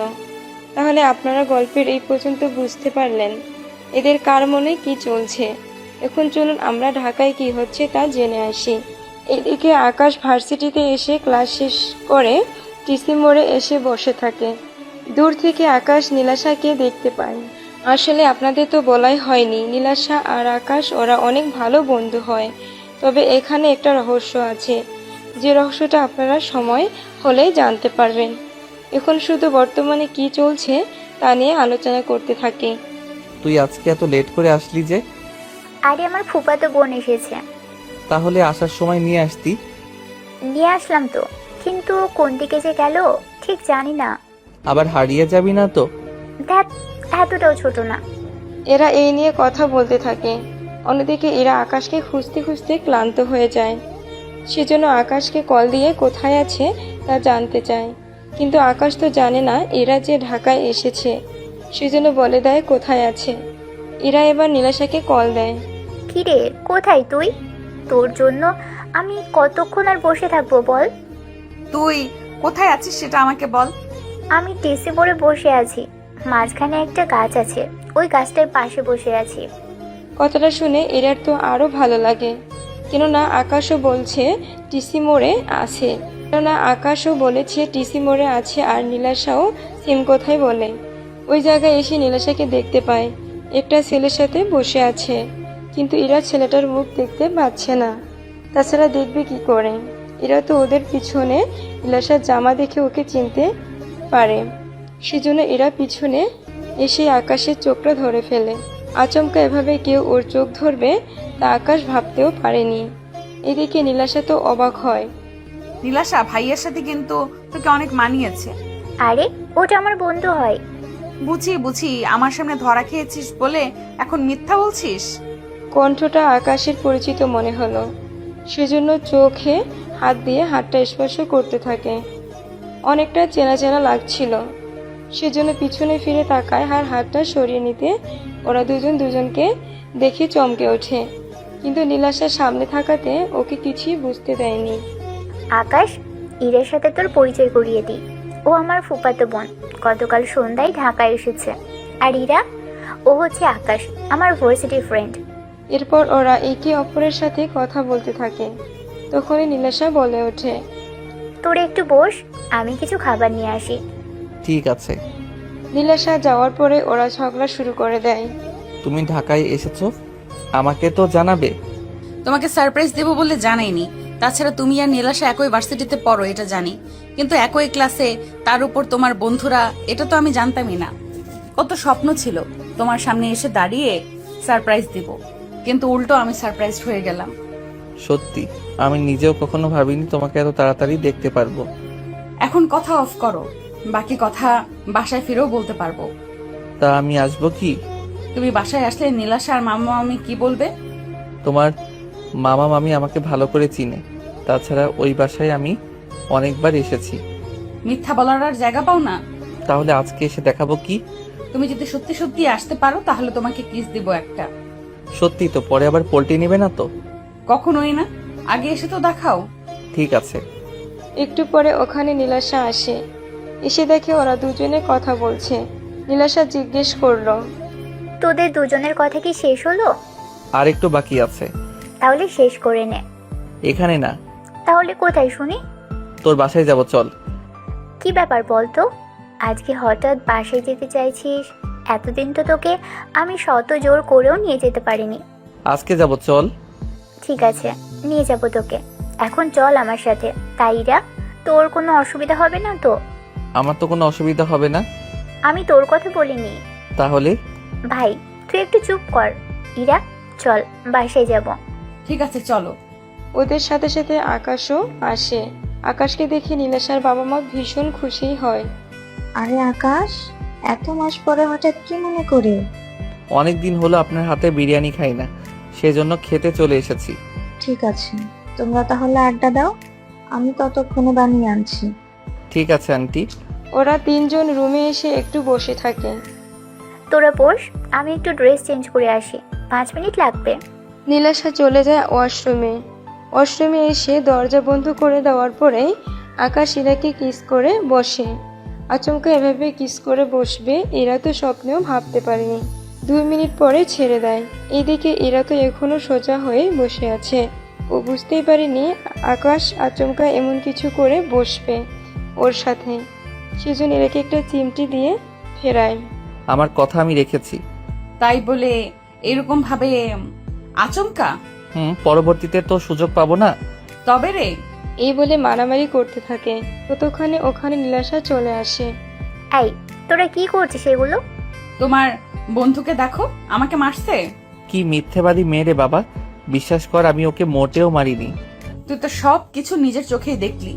সব কিছু দেখেছি, তাছাড়া তোকে এত নাটক করতে হবে না। আমি আবার কি নাটক করলাম? তোদের মধ্যে যে রিলেশন আছে তা আমি আগে থেকেই জানি। কি তুই আগে থেকেই জানতি? তাও কি করে? আকাশ যখন ঢাকায় ফিরে তখন তোর ব্যাপারে আমাকে বলে, তোর ছবিও দেখাই, কিন্তু আমি ওকে বুঝতেই দিইনি যে আমি তোকে চিনি। সেজন্য ওর সাথে আমি একটু মজা নিলাম। তুই তো বান্ধবী নামের কলঙ্ক। বাহ, আমারই ফুফাতো বোনের সাথে প্রেম করবি, আবার আমার থেকেই সাহায্য চাইবি? এটা আমি মেনে নিব? তুই ভাবলি কি করে? তুই কি চাস না আমি ইরাকে ভালোবাসি? তুই যতটা স্বাভাবিক ভাবছিস ততটা স্বাভাবিক কিন্তু না। ইরার বাবা কিন্তু মানবে না। তুই যদি সাহায্য করিস তাহলে তো হয়ে যায়। তাই ইরা, সাহায্য করব কি? সত্যি করবি তো? তোর দেখি সামান্য লজ্জাও লাগছে না। লজ্জা কেন লাগবে বল? আকাশ যদি তোকে সবটা বলতে পারে বন্ধু ভেবে, তাহলে তুই আমার মামাতো বোন, তোকে বলতে আমার লজ্জা কেন করবে? সত্যি ইরা, ভালোবেসে তোর যে লজ্জা শরম সব চলে গেছে তা কিন্তু দেখতেই পাচ্ছি। তা একটা কথা বল, আমি যতদূর জানি আকাশ এখনো তোকে প্রপোজ করেনি। করেনি তো। তাহলে এখন করে নে। দেখ, সুযোগ কিন্তু সব সময় আসে না, রুমও খালি আছে। থাক, তোর কি লজ্জা শরম নেই? বাহ, প্রেম করো তুমি আর লজ্জা পাবো আমি, এটা কেমন কথা? আচ্ছা আকাশ, তুমি তাহলে প্রপোজ করো। কিন্তু ফুল কোথায় খুঁজবো এখন? আমার কাছে ফুল আছে, তোরা দুজন 2 মিনিট অপেক্ষা কর, আমি নিয়ে আসছি। নীলাশা চলে যায়। তখন ইরা আকাশকে জিজ্ঞেস করে, বাহ, তুমি দেখি আমারই মামাতো বোনকে আমাকেই পছন্দ করো, তাহলে সেই গল্প শোনাচ্ছ? আমি জানতাম নাকি? তাছাড়া নীলাশা আমাকে বলেনি তো, না বললে আমি জানবো কি করে? এখন তো জেনেছো। এখন তো সব জেনেই গেছে, এখন আর লুকিয়ে কি করব? আমি এখানে 10 দিন আছি, এই 10 দিন পরে বাসায় ফিরে যাব। তারপর 2 মাস পরেই আমার পরীক্ষা। সেজন্য তুমি যদি আমাকে পেতে চাও তাহলে পরিবারে এসে কথা বলো। তখনই ওখানে নীলাশা চলে আসে। এসে আকাশের হাতে ফুল দিয়ে বলে ইরাকে প্রপোজ করতে। আকাশও প্রপোজ করে। ইরা সে ফুল নিয়ে ফুলে একটা চুমু দিয়ে আকাশকে জড়িয়ে ধরে। আমার সামনে তো একটু দূরত্ব রাখবেই। তাছাড়া ইরা, তোর কি মনে হয় ফুপু আর ফুপা কখনো রাজি হবে? রাজি কেন হবে না? তুই আকাশকে চিনিস, বড়জোর 1 মাস হয়েছে। আমি ওকে 3 বছর ধরে চিনি। ওর পরিবারে কিভাবে কি কি করে সবই আমি জানি। ও আমি তোদের ঘরটাও দেখে এসেছি। কিন্তু তাও আকাশের পরিবারে কিন্তু কিছুটা আর্থিক দিক দিয়ে অভাব আছে, সে সব তো জানিস। আমি ওকে সবটাই বলেছি আমার সম্পর্কে। আমার পরিবারে আসলে ওকে হয়তো মাঝে মাঝে অভাব দেখতে হবে। সমস্যা নেই, আমি সামলে নেব সবটা। এখন নীলাশার সামনে বলতেছো, কিন্তু যখন পরিস্থিতির সামনে পড়বে তখন কিন্তু এই কথাটা আর মুখ দিয়ে বেরো হবে না। সেসব তোমাকে জানতে হবে না। আচ্ছা, আমি একটা কথা বলি, তোদের হাতে আরো অনেকটা সময় আছে। দেখ, আমি তোদের দুজনের ভালোর জন্য কথাগুলো বলি। আকাশের পরিবারে এরা তোকে অনেক অভাব সহ্য করতে হবে, যা তুই পারবি না। ফুপু তোকে কিভাবে মানুষ করেছে তা আমি তো জানি। সেখানে আকাশের পরিবারে তুই নিজেকে মানিয়ে নিতে পারবি কি? দেখ আকাশ, আমি তোকে ছোট করছি না, কিন্তু দেখ পরে এমন না হয় যে দুজনকেই কষ্ট পেতে হয়। আমিও এটাই ভাবছি, সেজন্য ইরা তুমি ভেবে দেখো, এখনো সময় আছে।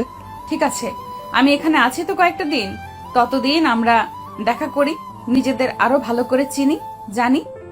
সেটাই ভালো হবে। এভাবে কয়েকটা দিন পার হয়ে যায়। এরা এখন আকাশকে আরো বেশি করে ভালোবেসে ফেলতে থাকে। এই 8 দিন ওরা অনেক ভালো করেই কাটিয়েছে। পরের দিন এরা চলে যাওয়ার আগে আকাশ নীলাশাদের বাসায় আসে। তখন নীলাশা ছিল না, সেজন্য এরার সাথে কথা বলতে থাকে। আজকে তো আমার ঢাকায় দিন শেষ, তবে আমি এখানে এসেছি শুধু তোমাকে দেখার জন্য।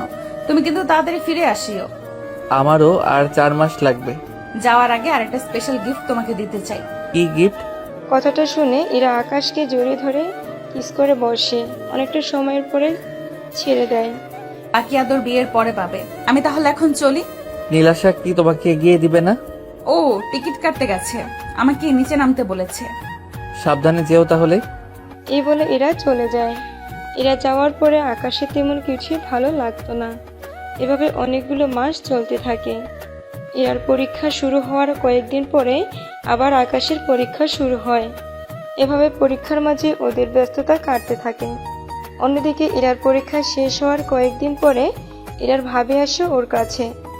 এরা, তোমার তো পরীক্ষা শেষ, তার সামনের দিকে কি করবে ভেবেছো কিছু? ভাবতেছি পড়াশোনা করব। শুধু পড়াশোনার দিকে মন দিলে হবে? বিয়ে নিয়ে তো ভাবতে হবে। বিয়ে তো করবই, তবে আমার পছন্দের কাউকেই বিয়ে করব। তেমন কেউ আছে কি? আছে, তবে এখন বলা যাবে না। কথাটা শুনে সাথীর মনে অন্য কিছু চলতে থাকে, কেননা সাথী ভেবেছিল এরকম হবে, কিন্তু এরার কথা শুনে অন্য রকম সবটা মনে হচ্ছিল। সেজন্য উনি এসে আবিরকে সবটা জানায়। আবির তো সবটা শুনে অনেক রেগে যায়। তেমনি ঈশাও এরাকে সেম প্রশ্ন করে। এরা ওনাকেও সেম ভাবে উত্তর দিলে উনিও সে সব কিছু এসে ঈশানকে বলে। তাহলে তো ব্যাপারটা বাবাকে জানাতে হয়। ব্যাপারটা আব্বুকে আগে জানাতে হবে না। কেন কেন? তুমি কি জানো না তোমার বাবা নিজেও তো প্রেম করে বিয়ে করেছে? উনি ঠিকই প্রেম করে বিয়ে করেছে, কিন্তু আমাদের দু ভাইকে কখনো প্রেম করতে দেয়নি। যেখানে ইরা যদি কাউকে পছন্দ করেও থাকে তাও মেনে নিবে না। আমি তাহলে খোঁজ নিচ্ছি ইরার সাথে কারোর কোনো চক্কর চলছে কিনা, সেটা আমাকে খুঁজে বের করতে হবে। কথাটা বলে উনি তো বের হয়, সাথে আবিরও। কিন্তু ওরা দুজনে যে একই কাজে বের হয়েছে তা ওনারা নিজেরাও জানে না।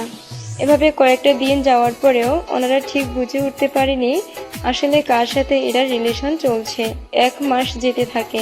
এই 1 মাসে এরার ভাবিরা এরার সাথে কথায় কথায় রাগ দেখায়, কেননা ওনারা দুজনে এরাকে বলেছে তাদের ভাইকে বিয়ে করার জন্য, কিন্তু তাও আলাদা, মানে সাথী ওর ভাইয়ের সাথে বলেছে আর ঈশা ওর ভাইয়ের জন্য। এরা তো দুজনকেই মানা করে দেয়, কিন্তু সাথী জানে না ঈশার কথাগুলো, তেমনি ঈশাও সাথীর কথাগুলো জানে না। এভাবে কয়েকটা দিন যাওয়ার পরে আকাশ, তুমি ফিরবে গ্রামে? এই তো আর 15 দিন পরে। কিছু কি হয়েছে? বুঝতেছি না, ভাইয়া ভাবিরা মিলে আমাকে সারাক্ষণ জ্বালিয়ে মারতেছে। ঠিক বুঝলাম না। মানে ওনারা চাচ্ছে আমি ওনাদের ভাইয়াদের বিয়ে করি, কিন্তু আমি রাজি না হওয়াতে এখন আগের মতো কথাই বলে না আমার সাথে। তোমার বাবা মা কি জানে ব্যাপারটা? ওনাদের বলিনি, তাছাড়া বাবা মা জেনেও কিছু বলবে না। তুমি গ্রামে আসো, তারপরে আমি তোমাকে পরিবারের সাথে পরিচয় করিয়ে দিব। ঠিক আছে, কয়েকটা দিন সময় দাও আমাকে, আমি সবটা ঠিক করে আসতেছি। রাখি তাহলে। এরপর কল কেটে দেয়। 15 দিন পরে আকাশ গ্রামে আসে। তখন ইরার সাথে দেখা করে। আমার ভাইয়েরা উঠে পড়ে লেগেছে, কি করব বলো?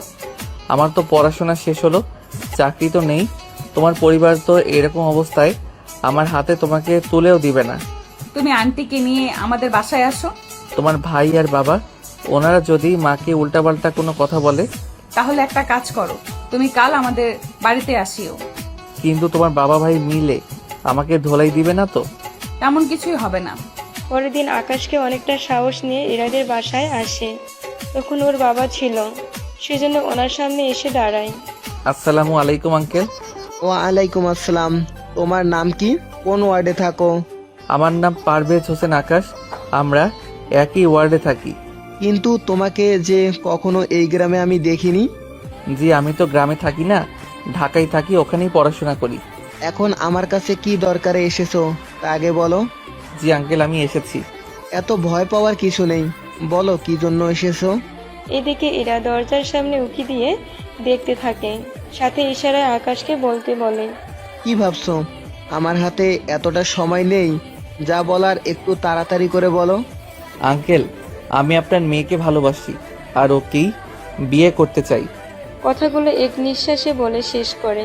কথাগুলো শুনে এরা তো অনেক খুশি হয়ে যায়, কিন্তু এরার বাবা কথাগুলো শুনে রেগে যায়। কি তোর এত বড় সাহস? তুই আমার মেয়েকে বিয়ে করার প্রস্তাব নিয়ে আসার সাহস পেলি কোথায়? আজকে তোকে আমি এখানেই লোক দিয়ে। এরার বাবা বাকি কথা বলার আগে এরা এসে ওর বাবার সামনে দাঁড়ায়। আব্বু, ওর কোনো ক্ষতি করো না, আমিও ওকে ভালোবাসি। এরার মুখে কথাটা শুনে রফিক চৌধুরী একটু শান্ত হয়ে বসে। তারপর আকাশকে খুঁটিনাটি জিজ্ঞেস করতে থাকে। সবটা শোনার পরে বলে, তোমার কোনো ইনকাম নেই, তাছাড়া তুমি যে আমার মেয়ের ভরণ পোষণ চালাবে সেটাও তো তোমার দ্বারা সম্ভব হবে না। সেজন্য আমি তোমার হাতে আমার মেয়েকে তুলে দিতে পারবো না। তাই তোমার জন্য ভালো হবে আমার মেয়ের পিছু ছেড়ে দাও, নয়তো বুঝতেই পারছো আমি তোমার কি কি করতে পারি। আপনার কাছে কি ইরার ভালোবাসার কোনো দাম নেই? দাম আছে। আমার মেয়ে কখনো রান্না পর্যন্ত করেনি। তোমার বাড়িতে যাওয়ার পরে ওকে রান্না করে কাটাতে হবে। আমার বাড়িতে ও যা কিছু পেয়েছে তোমার সাথে থাকলে হয়তো তার কোনো কিছুই ও দেখবে না। সেজন্য আমার মেয়েকে আমি অন্য কোথাও বিয়ে দেব। যদি তুমি কোনো ঝামেলা করার চেষ্টা করো আমি কিন্তু তোমাকে ছাড় দেব না। আব্বু, এমনটা বলো না। ও আমাকে যেভাবে রাখবে আমি ঠিক সেইভাবেই ওর কাছে থাকতে পারবো। আমার একটু অসুবিধা নেই, তবুও তুমি ওকে তাড়িয়ে দিও না। তোকে আমি চুপ থাকতে বলেছি, আর তুমি যাও এখান থেকে। আকাশ আসতে না চাইলেও এরার বাবা ওনার লোক দিয়ে আকাশকে বের করে দেয়। বের করে এর মাকে ডেকে পাঠায়। শোনো ইরার মা, তোমার মেয়ে আজ থেকে এই ঘরের বাইরে যাওয়া নিষেধ। আমি 7 দিনের ভিতরে ওকে বিয়ে দেব। সেজন্য আমি আজকেই ঘটককে বলছি ছেলে দেখার জন্য। প্লিজ আব্বু, এরকমটা করো না। এরার বাবা কোনো কথাই শুনেনি, এরাকে আটকে রাখা হয়। তা দেখে এরার ভাবিরা তো অনেক খুশি। দেখতে দেখতে 4 দিন কেটে যায়। এরার জন্য ছেলেও দেখা হয়েছে। 2 দিন পরে ওদের বিয়ে। কিন্তু আকাশ আর এরা কোনোভাবে যোগাযোগ করতে পারছে না একে অপরের সাথে। অন্যদিকে আকাশ সবটা ওর বন্ধু শাকিলকে বলে। ও সবটা শোনার পরে বলে, একটা কাজ করলে হয় না? কি কাজ? এরপর শাকিল কিছু কথা ওকে বলে। সবটা শুনে আকাশের মনে কিছুটা সাহস পায়। অন্যদিকে নীলাশাও চলে আসে ইরার কাছে। আসার পরে নীলাশা আর ইরা কথা বলতে থাকে। আচ্ছা, আকাশের নাম্বার তো আমার কাছে আছে, আমি ওর সাথে কথা বলে একটা ব্যবস্থা করছি। যা বলার তাড়াতাড়ি করো। এত কান্না করার কিছু হয়নি, আমি একটা ব্যবস্থা করছি। অন্যদিকে নীলাশা আর আকাশ যোগাযোগ করে। ওরা কি কি করবে না করবে সবটা নিজেদের মধ্যে কথা বলে নেয়। বিয়ের দিন নীলাশা ইরাকে নিয়ে রুমে থাকে। ইরাকে সাজানোর জন্য পার্লারে নিয়ে আসে। সাথে কিছু লোক পাঠাতে চাইলে নীলাশা বারণ করে। আরে ফুপা, আমি আছি তো, এত টেনশন করবেন না। আচ্ছা যাও তাহলে। সে সুযোগে ইরাকে নিয়ে বের হয়। অন্যদিকে আকাশ আর শাকিল বের হয়ে চলে আসে পার্লারে। ওখানে প্ল্যান অনুযায়ী যা যা করার তাই ওরা করে নেয়। সে সুযোগে ইরাকে নিয়ে বের হয়। অন্যদিকে আকাশ আর শাকিল বের হয়ে চলে আসে পার্লারে। ওখানে প্ল্যান অনুযায়ী যা করার তাই ওরা করে নেয়। সে সুযোগে আকাশ ইরাকে নিয়ে ওখান থেকেই পালায়। তবে পালানোর আগে নীলাশা কিছু টাকা ওদের হাতে দেয়। আপাতত এই টাকা রাখ, এই নে আমার বাসায় চাবি। তোরা সোজা আমার বাসায় উঠবি। বাবা মাকে পরে আমি সামলে নিব। তাছাড়া বাবা মা তোর কথা শুনলেই কিছু বলবে না। আমি তাহলে চলি এখন। সাবধানে যাস। আর আপনি একটা কাজ করুন, আমাকে কিছুক্ষণের জন্য অজ্ঞান করে ফেলুন, যেন কেউ সন্দেহ করতে না পারে। বাহ, আপনার মাথায় তো দেখি অনেক বুদ্ধি। সেটা বরাবরই আছে। আচ্ছা, এবার আপনি আপনার কাজ করে এখান থেকে বিদায় হন। শাকিল এরপর বাকি কাজটা করে। অন্যদিকে আকাশ ইরাকে নিয়ে চলে আসে বাস স্ট্যান্ডে। এসে গাড়িতে বসে যায়, কেননা ইরার শরীরে তখন জামা ছিল বলে কেউ ব্যাপারটা অন্যদিকে নেয়নি। অন্যদিকে 1 ঘন্টা পার হয়ে যায়। ইরার বাবা কল দিয়ে কোনোভাবে কথা বলতে পারছে না বলে উনি আবিরকে পাঠায়। আবির এখানে এসে দেখে নীলাশা অজ্ঞান হয়ে গেছে। নীলাশা, নীলাশা, এই নীলাশা, এটা কোথায়? এরপর জ্ঞান না ফেরার পানি ছিটকে নীলাশার চোখে দেয়, এতে জ্ঞান ফিরে। জ্ঞান ফেরার পরে, ভাইয়া, আমার কি হয়েছে? তুমি অজ্ঞান হলে কি করে? আমাকে একটা ছেলে কি যেন শুকিয়ে দিল, আর সে ছেলেটা ইরাকে নিয়ে চলে গেল। ওই আকাশের বাচ্চাকে তো আমি দেখে নেব। আবার লেট না করে ওর বাবাকে সবটা জানায়। উনি তো কথাটা শুনে রেগে যায়, রেগে চিৎকার করে। অনেক লোককে কল দিয়ে ওদের ধরতে বলে। সে হিসেবে অনেক লোকেই ওদের খুঁজতে থাকে, কিন্তু তাও কোনোভাবেই খুঁজে পায়নি। তাছাড়া খুঁজে পাবে কি করে, ওরা তো অন্যভাবে চলে যায়। অন্যদিকে বরযাত্রী চলে যায়, এতে ইরার বাবা অনেক অপমানিত হয়। তোরা খোঁজ লাগা ওর কোথায় থাকে। ওদের দুজনেরই মোবাইল বন্ধ। তাহলে ওরা যাবে কোথায়? আচ্ছা, একটা কাজ করো, ওই ছেলের বাড়ি দেখো এসেছে কিনা। খোঁজ নিয়েছি, কিন্তু নেই ওই বাসায়। তাছাড়া ওর মাও নেই ঘরে। তাহলে সবটা ওরা আগে থেকে প্ল্যান করে রেখেছে। হতেও পারে। এইদিকে ইরার ভাবিরা তো একে একে অনেক কথা বলতে থাকে। পরিস্থিতি একটু ঠান্ডা হয়।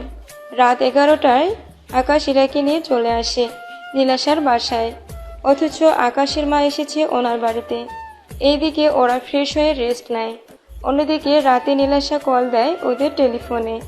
আকাশ ভালো করে জানে এই কল নীলাশা দিয়েছে, সেজন্য কল রিসিভ করে কথা বলতে থাকে।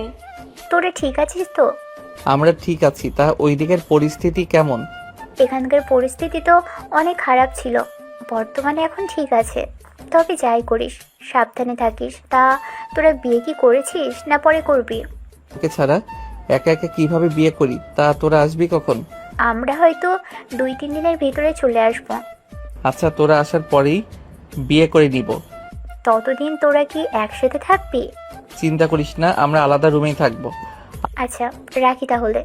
এভাবে 2 দিন কেটে যায়। পরিস্থিতি এখনো স্বাভাবিক হলো না, মানে সবাই মোটামুটি এখনো অনেক রেগে আছে। 2 দিন পরে নীলাশা ওর বাবা মাকে নিয়ে রওনা দেয়। রাস্তায় নীলাশা ওর বাবা মাকে সবটা বুঝিয়ে বলে। সবটা শোনার পরে নীলাশার মা বলেন, তুই এরকম একটা কাজ করবি, আমাদের আগে তো বলতে পারতি। কি করবো আম্মু, সুযোগ তো হয়ে ওঠেনি। তাছাড়া প্লিজ আব্বু আম্মু, আকাশকে কোনো কিছু বলিও না। তোমরা তো জানো আকাশ কেমন ছেলে। চিন্তা করিস না, আমি নিজে ওদের বিয়ে দিয়ে দিব, তারপর দেখি কি করা যায়। সত্যি বলছি তো আম্মু? সত্যি বলছি। তা নীলাশা, যদি তোর ফুপা জানতে পারে সবটা, তখন কি হবে বুঝতে পারছিস? ওদের বিয়ে দিয়ে কয়েকটা দিন আমার সাথে রেখে দিব, তারপর ওরা আবার গ্রামে যাবে। তবে ওরা গ্রামে যাওয়ার আগে আমরা সবাই যাব গ্রামে। তাহলে ওরা যখন গ্রামে যাবে তখন ওদের সাহায্য করতে পারবো। এটাই ভালো হবে। এদিকে ওরা তো বাসায় আসে। আকাশ নীলাশার বাবা মার সাথে কথা বলে। এরপর ওনারা অনেকক্ষণ ধরে কথা বলতে থাকে। কথা বলা শেষ হলে 1 ঘন্টা পরে কাজী এনে ওদের বিয়ে করিয়ে দেয়। সত্যি মামা মামি, তোমাদের এই ঋণ আমি কখনোই শোধ করতে পারবো না। আরে পাগলি মেয়ে বলে কি, তুই তো আমাদেরই মেয়ে। তাছাড়া আকাশকে আমরা নিজেদের ছেলের মতো দেখি, সেজন্যই আমি তোদের বিয়েটা দিয়েছি। তোরা এখানে 15 দিন থেকে তারপর গ্রামে ফিরে যাস। কিন্তু বাবা জানতে পারলে তো?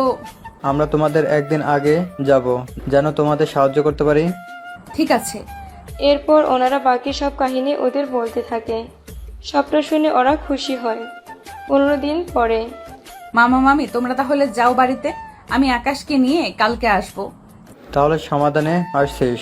তবে একটা কথা, আমরা যে তোদের সাহায্য করেছি তা যেন এরা তোমার পরিবারের কেউ জানতে না পারে।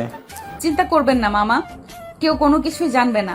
আপনারা তাহলে এবার বের হতে পারেন। নীলাশা ওর বাবা মাকে নিয়ে বেরিয়ে পড়ে। ওনারা যাওয়ার 1 দিন পরে আকাশ আর ইরা রওনা দেয় গ্রামের দিকে। ওরা গ্রামে আসার পরে ইরার বাবার কাছে খবরটা চলে আসে। উনি তো খবরটা পেয়ে চিৎকার করে আবির ও ঈশানকে দেখে। আবির, ঈশান কোথায় তোরা? কি হয়েছে আব্বু, এভাবে চিৎকার করছো কেন? ইরা আর ওই ছেলে গ্রামে ঢুকেছে, তোরা দুজনে যা আর ওদের ধরে এখানে নিয়ে আয়। বাবা তুমি একদম টেনশন নিও না, আমি এখন যাচ্ছি, ওদের নিয়ে আসছি। এই বলে আবির আর ঈশান ওরা দুজনেই বেরিয়ে পড়ে। আকাশ ইরাকে নিয়ে ওদের ঘরে আসে। তবে ওরা দুজনে অনেক ভয় আছে, কেন না বলা তো যায় না, কখন কি হয়ে যায়। কিছুক্ষণ পরে আবির আর ঈশান চলে আসে ওখানে। এদের দেখে ইরা আর আকাশ তো দুজনেই ভয়ে আছে। এ কি ভাইয়া, তোমরা এখানে? তুই কি ভেবেছিস তুই পালিয়ে এখানে চলে আসবি আর আমরা জানতেও পারবো না? তা কি করে হয়? প্লিজ ভাইয়া, আমাদের কোনো ক্ষতি করো না। তোকে আমরা এত ভালো ভালো ছেলে দেখালাম, আর শেষে কিনা তুই এর মতো একটা ছেলের সাথে পালিয়ে গেলি, বংশের মান সম্মান তো ডুবিয়ে দিলি। আপনারা যদি আমাদের ভালোবাসা মেনে না নেন তাহলে তো আমাদের কোনো কিছু করার থাকবে না। ওই তুই চুপ কর, বেশি কথা বললে তোকে আমি এখানেই মেরে ফেলবো। প্লিজ ভাইয়া, ওকে মেরো না, ওকে মারলে আমি যে বিধবা হয়ে যাব। ভাইয়া ওদের আব্বুর কাছে নিয়ে যাই, উনি যা করার করবে ওদের সাথে। ঠিক আছে চলো তাহলে। এই বলে ওরা দুই ভাই মিলে আকাশ আর ইরাকে নিয়ে বের হয়। ওদের দুজনে নিয়ে ইরার বাবার সামনে এসে দাঁড় করায়। আকাশকে দেখে ইরার বাবার রাগে ফেটে পড়ে, সেজন্য কয়েকটা থাপ্পড়ও দেয়। এতেও আকাশ কিছু বলেনি, কেননা এটা স্বাভাবিক। ওনার মেয়েকে নিয়ে পালিয়ে যাওয়াতে ওনার কিছু রাগ আর খারাপ তো লাগবেই। কিছুটা সময় চুপ থাকার পরে হঠাৎ ইরা কাঁদতে কাঁদতে বলে ওঠে, ওর থেকে আমাকে আলাদা করো না আব্বু, আমি যে অনেক ভালোবাসি। তোর জন্য আমার মান সম্মান যে সব ডুবে গেল, তার কি হবে? বাবা একটা কাজ করি, এই ছেলেটাকে মেরে ইরাকে আমরা আবার বিয়ে দেবো। না ভাইয়া, এরকমটা বলো না। অন্যদিকে নীলাশার ওর বাবা মা মিলে ইরার বাবাকে অনেক বোঝাতে থাকে। 1 ঘন্টা পরে এর বাবা রাজি হয়। ঠিক আছে, তবে একটা কথা, এই বাড়িতে ইরা কখনো আসতে পারবে না। তোমার যখন এটাই ইচ্ছে তাহলে তাই হবে। আকাশ চলো এখান থেকে। কিন্তু তোমার বাবা মাকে ছাড়া কি থাকতে পারবে? তোমার ভালোবাসা পেলে আমি ঠিকই থাকতে পারবো। ঠিক আছে চলো। ইরাকে নিয়ে বেরিয়ে আসে। এইদিকে আবির আর ঈশান তো খুশি হয়, কেননা ইরাকে যখন এই বাড়িতে আর ঢুকতে দিবে না তখন সম্পত্তি ভাগ তো দিবে না। ওরা এটাই ভেবে নিয়েছে। রাতের বেলায় ইরা আর আকাশ শুয়ে পড়ে।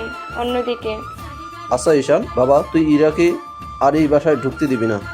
কিন্তু এতে তোর এত খুশি হওয়ার কারণ কি? আরে ইরাকে এই বাড়িতে ঢুকতে দিবি না তার মানে ওকে সম্পত্তি দিবি না, সে অনুযায়ী আমরা দুই ভাই মিলে সব সম্পত্তি পাবো। তোর মাথায় এত বুদ্ধি এলো কি করে? সব বুদ্ধি সব সময় কাজে লাগাতে হয়। এভাবে 1 মাস যাওয়ার পরে ইরার বাবার মনে একটু দয়া হয়, সেজন্য উনি আবির আর ঈশানের সাথে কথা বলে। তখন বাকিরাও ছিল, সেজন্য সবাই নিজেদের মতামত জানাতে থাকে। সবার মতামত জানার পরে কিন্তু আব্বু, ইরাকে সম্পত্তি দেওয়ার কি দরকার? ও তোমার আমারই মেয়ে, ওর দিকে তো আমার খেয়াল রাখতেই হবে। ঠিক আছে আব্বু, তুমি যা ভালো মনে করো।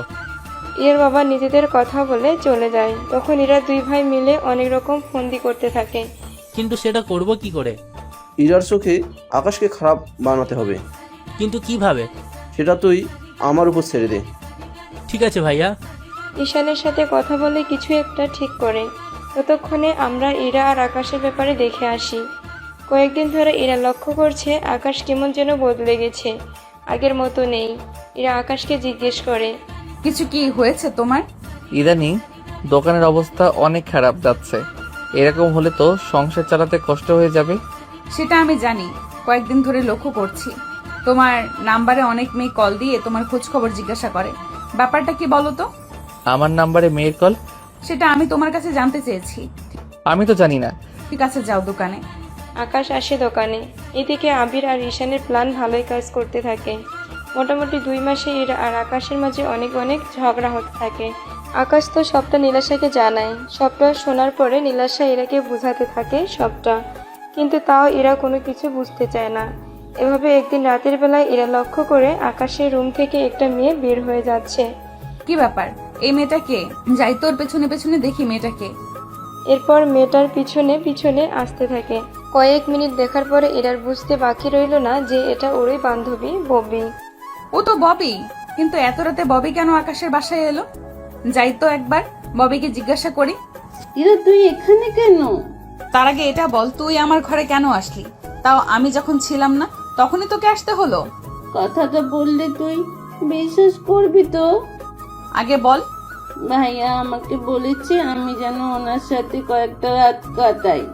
যদি আমি এমনটা করি উনি আমাকে অনেক টাকা দেবে, আর তার সাথে তোকে ছেড়েও দেবে।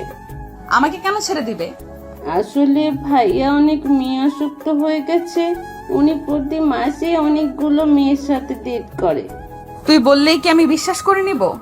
তাহলে তুই কালকে একবার ভাইয়ার দোকানে এসে দেখে যাস। উনি প্রায় সময় মেয়ে নিয়ে পিছনের দিকে থাকে। কথাগুলো শুনে ইরার মনে আকাশের প্রতি ঘৃণা জন্ম নেয়। রাতে এরা বাসায় ফিরে দেখে আকাশ ঘুমাচ্ছে, সেজন্য তেমন কিছুই আর বলেনি। পরের দিন এরা সত্যি সত্যি দোকানে এসে দেখে দোকানের ভিতরে একটা মেয়ে ছিল। আসলে এরা ছদ্মবেশে এসেছে বলে আকাশ চিনতে পারেননি। সবটা দেখে এরা চলে আসে। এরা যাওয়ার পরে মেয়েটাও বের হয়ে আসে। এখন এই সবের কাহিনী তৈরি করেছে আবির আর ঈশান, আর ওরা দুজনেই এই সবটা কাহিনী সাজাতে থাকে, কেননা ওরা ববিকে জোর করে এই কাজটা করার জন্য বাধ্য করে। সাথে এই মেয়েটাকে টাকা দিয়ে আকাশের দোকানের ভিতরে ঢুকায়, তাও কিছু ছলনার আশ্রয় নিয়ে। কিন্তু এই সব কিছু আকাশ নিজেও জানে না।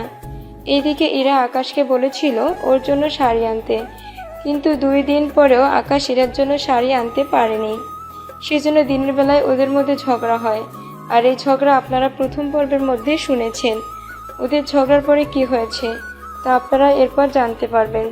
তাহলে চলুন বর্তমানে ফিরে আসি। বর্তমানে আকাশ হসপিটালে আছে, আর ইরা ওর বাবার বাড়িতে চলে এসেছে। এখানে ইরাকে দেখে ওর ভাইদের প্ল্যান সাকসেস হয়, সেজন্য ওর কাছে আসে। একই বোন, তুই কাঁদছিস কেন? চুপ করে আছিস কেন? এরা কেঁদেই চলেছে। কাঁদতে কাঁদতে ওনাদের সবটা বলতে থাকে। সবটা শোনার পরে আবির নাটকীয় ভঙ্গিতে বলতে থাকে, আমরা তো তোকে আগেই বলছিলাম, কিন্তু তুই কোনো কথাই আমাদের শুনলি না। আমি যে বড্ড ভুল করে ফেলেছি ভাইয়া। কিন্তু তুই এখন আর কোনো লাভ হবে না। একটা কাজ কর, তুই আকাশকে ডিভোর্স দিয়ে আমার শালাকে তুই বিয়ে কর। তো শালাকে কেন? আমার শালা কি দোষ করলো? তোর শালা তো এমনিতেই পড়াশোনা করেনি, তার উপরও দেখতে কালো। সেখানে আমার শালা পড়াশোনা জানে, দেখতেও ভালো। ভাইয়া, আমার ভাইকে এভাবে অপমান করাটা কি ঠিক হচ্ছে? আরে আমি তো শুধু সত্যি কথাটাই বলছি। তাছাড়া তোমার ভাইয়ের সম্পর্কে তুমি ভালো জানো। এখন ইরা, তুই ভেবে দেখ তুই কাকে বিয়ে করবি। আমাকে তোমরা কিছুদিন সময় দাও। এখন দেখলি তো আমাদের কথা না শুনে ওই ছেলেকে বিয়ে করার কি ফল হলো। তুমি আমার মেয়েটাকে এভাবে বকো না তো। এমনিতে ওর মনের অবস্থা ভালো না, তার উপর তোমরা ওর সাথে আরো বেশি ঝামেলা শুরু করে দিয়েছো। আব্বু, এখানে ঝামেলার কিছুই নেই। আমি আকাশকে ডিভোর্স দিব, তোমরা ডিভোর্সের ব্যবস্থা করো। আচ্ছা, তোদের বিয়েতে কত টাকা কাবিন হয়েছে এসব তো কিছুই বললি না আমাদের। আমাদের বিয়েতে মাত্র 1 লক্ষ টাকা কাবিন হয়েছে। কি এত কম টাকায় কেন কাবিন করতে গেলি? আমি কি জানতাম নাকি ও যে আমার সাথে এরকমটা করবে? তুই কোনো চিন্তা করিস না, আমি সবটা দেখে নেব। কাল উকিলের সাথে কথা বলে নেব। এইদিকে 2 দিন পরে আকাশ কোনো মতে সুস্থ হয়ে ইরাকে নেওয়ার জন্য ওর বাড়িতে আসে, কিন্তু বাড়ির কেউ আকাশের সাথে ভালো ব্যবহার করেনি। তাছাড়া করবে কিভাবে? ওরা তো চায় আকাশ ইরার জীবনে না আসে। অনেক অপমান করে ইরা আকাশকে ওই বাসা থেকে বের করে দেয়। আকাশ বাসায় এসে নীলাশাকে কল দিয়ে সবটা বলতে থাকে। সবটা শুনে নীলাশা বলে, তুই কোনো চিন্তা করিস না, আমি আজকেই রওনা দিব। একটু তাড়াতাড়ি আসিস, ইরা হয়তো কালকে ডিভোর্স পেপার আমাকে পাঠিয়ে দিবে। তুই চিন্তা করিস না, আমি সবটা দেখে নিব। নীলাশার সাথে কথা শেষ করে আকাশ সকালে ইরার হাতে ওর ভাই ডিভোর্স পেপার দিয়ে বলে, এই নে, এখানে সাইন করে দে। এরপর আকাশের থেকে কীভাবে সাইন নিতে হয় সেটা আমরা খুব ভালো করে জানি। ঠিক আছে ভাইয়া। পেপারটা হাতে দিয়ে ইরা সাইন করে দেয়। তারপর কাগজটা আবিরের হাতে দিলে আবির কাগজটা নিয়ে চলে যায়। ওই দিন নীলাশা বিকালের দিকে গ্রামে এসে ইরাকে বোঝাতে থাকে, দেখ, তুই যাই আমাকে বলিস না কেন, আমি কিন্তু কোনোভাবেই আকাশের সাথে সংসার আর করবো না। তোর কি মনে হয় আকাশকে ছেড়ে তুই ভালো থাকতে পারবি? আকাশের পরিবারে এত অভাব থাকার পরেও আমি ওর সাথে সংসার করেছি, কিন্তু কি পেলাম আমি? ধোকা ছাড়া কিছুই দিল না। আকাশ আমাকে কিন্তু সবটাই বলেছে। আমার মনে হয় এখানে তোর চোখে দেখার মধ্যেও ভুল থাকতে পারে। কোনো ভুল নেই, আমি যাই দেখেছি সবটা নিজের চোখে দেখেছি। আচ্ছা, তোর কথা মতো তুই ববিকে আকাশের ঘর থেকে বের হতে দেখেছিস, তাই তো? দেখেছি। পরে আমি ববির ঘরে এসে ওকে জিজ্ঞেস করাতে ও আমাকে সবটা বলে। আচ্ছা, আকাশ যদি ববির সাথে এরকমটা করেও থাকে, ববি তোকে এতদিন কেন বলেনি কথাগুলো? সেসব তো আমি জানি না। আচ্ছা, আকাশের দোকানে যে মেয়েরা ভিতরে এসে বসে, এই কথাটা তোকে ববি বলেছে, কিন্তু ববি কি করে জানে সবটা? এত কিছু কি ভাবার সময় আছে আমার? ইরা, তুই এখনো বুঝতে পারলি না, তোকে সবাই ফাঁসানোর জন্য এরকম করেছে। আমাকে ফাঁসিয়ে কার কি লাভ হবে শুনি? আচ্ছা, তুই কি ডিভোর্স পেপারে সাইন করে দিয়েছিস? হ্যাঁ, ওই কাগজটা নিয়ে ভাইয়া আকাশের বাড়িতে গেছে ওর সাইন নেওয়ার জন্য। তুই সত্যি মিথ্যা যাচাই না করে কাজটা কিন্তু ঠিক করলি না। আচ্ছা যাই হোক, আমি আকাশের বাড়িতে যাচ্ছি, ওর সাথে কথা বলে দেখি। আমি চাই না কিছু ভুল বোঝাবুঝির জন্য তোদের দুজনের জীবনটা এভাবে নষ্ট হয়ে যাক। ইরা রুমে বসে কান্না করতে থাকে। অন্যদিকে নীলাশা আকাশের বাড়িতে আসে, তখন দেখে ওখানে আবির আর ঈশান বসে আছে আকাশের পাশেই। সেজন্য নীলাশা বাহিরে দাঁড়িয়ে ওদের কথা শুনতে থাকে। দেখ, আমার বোন তোর সাথে সংসার করতে চায় না, সেজন্য ভালো বলছি, এখানে সাইন করে দে। আমার জীবন থাকতে আমি সাইন করব না। তাহলে তোকে মেরে ফেলতে হবে। কোনটা করা যাবে না। কেন ভাইয়া?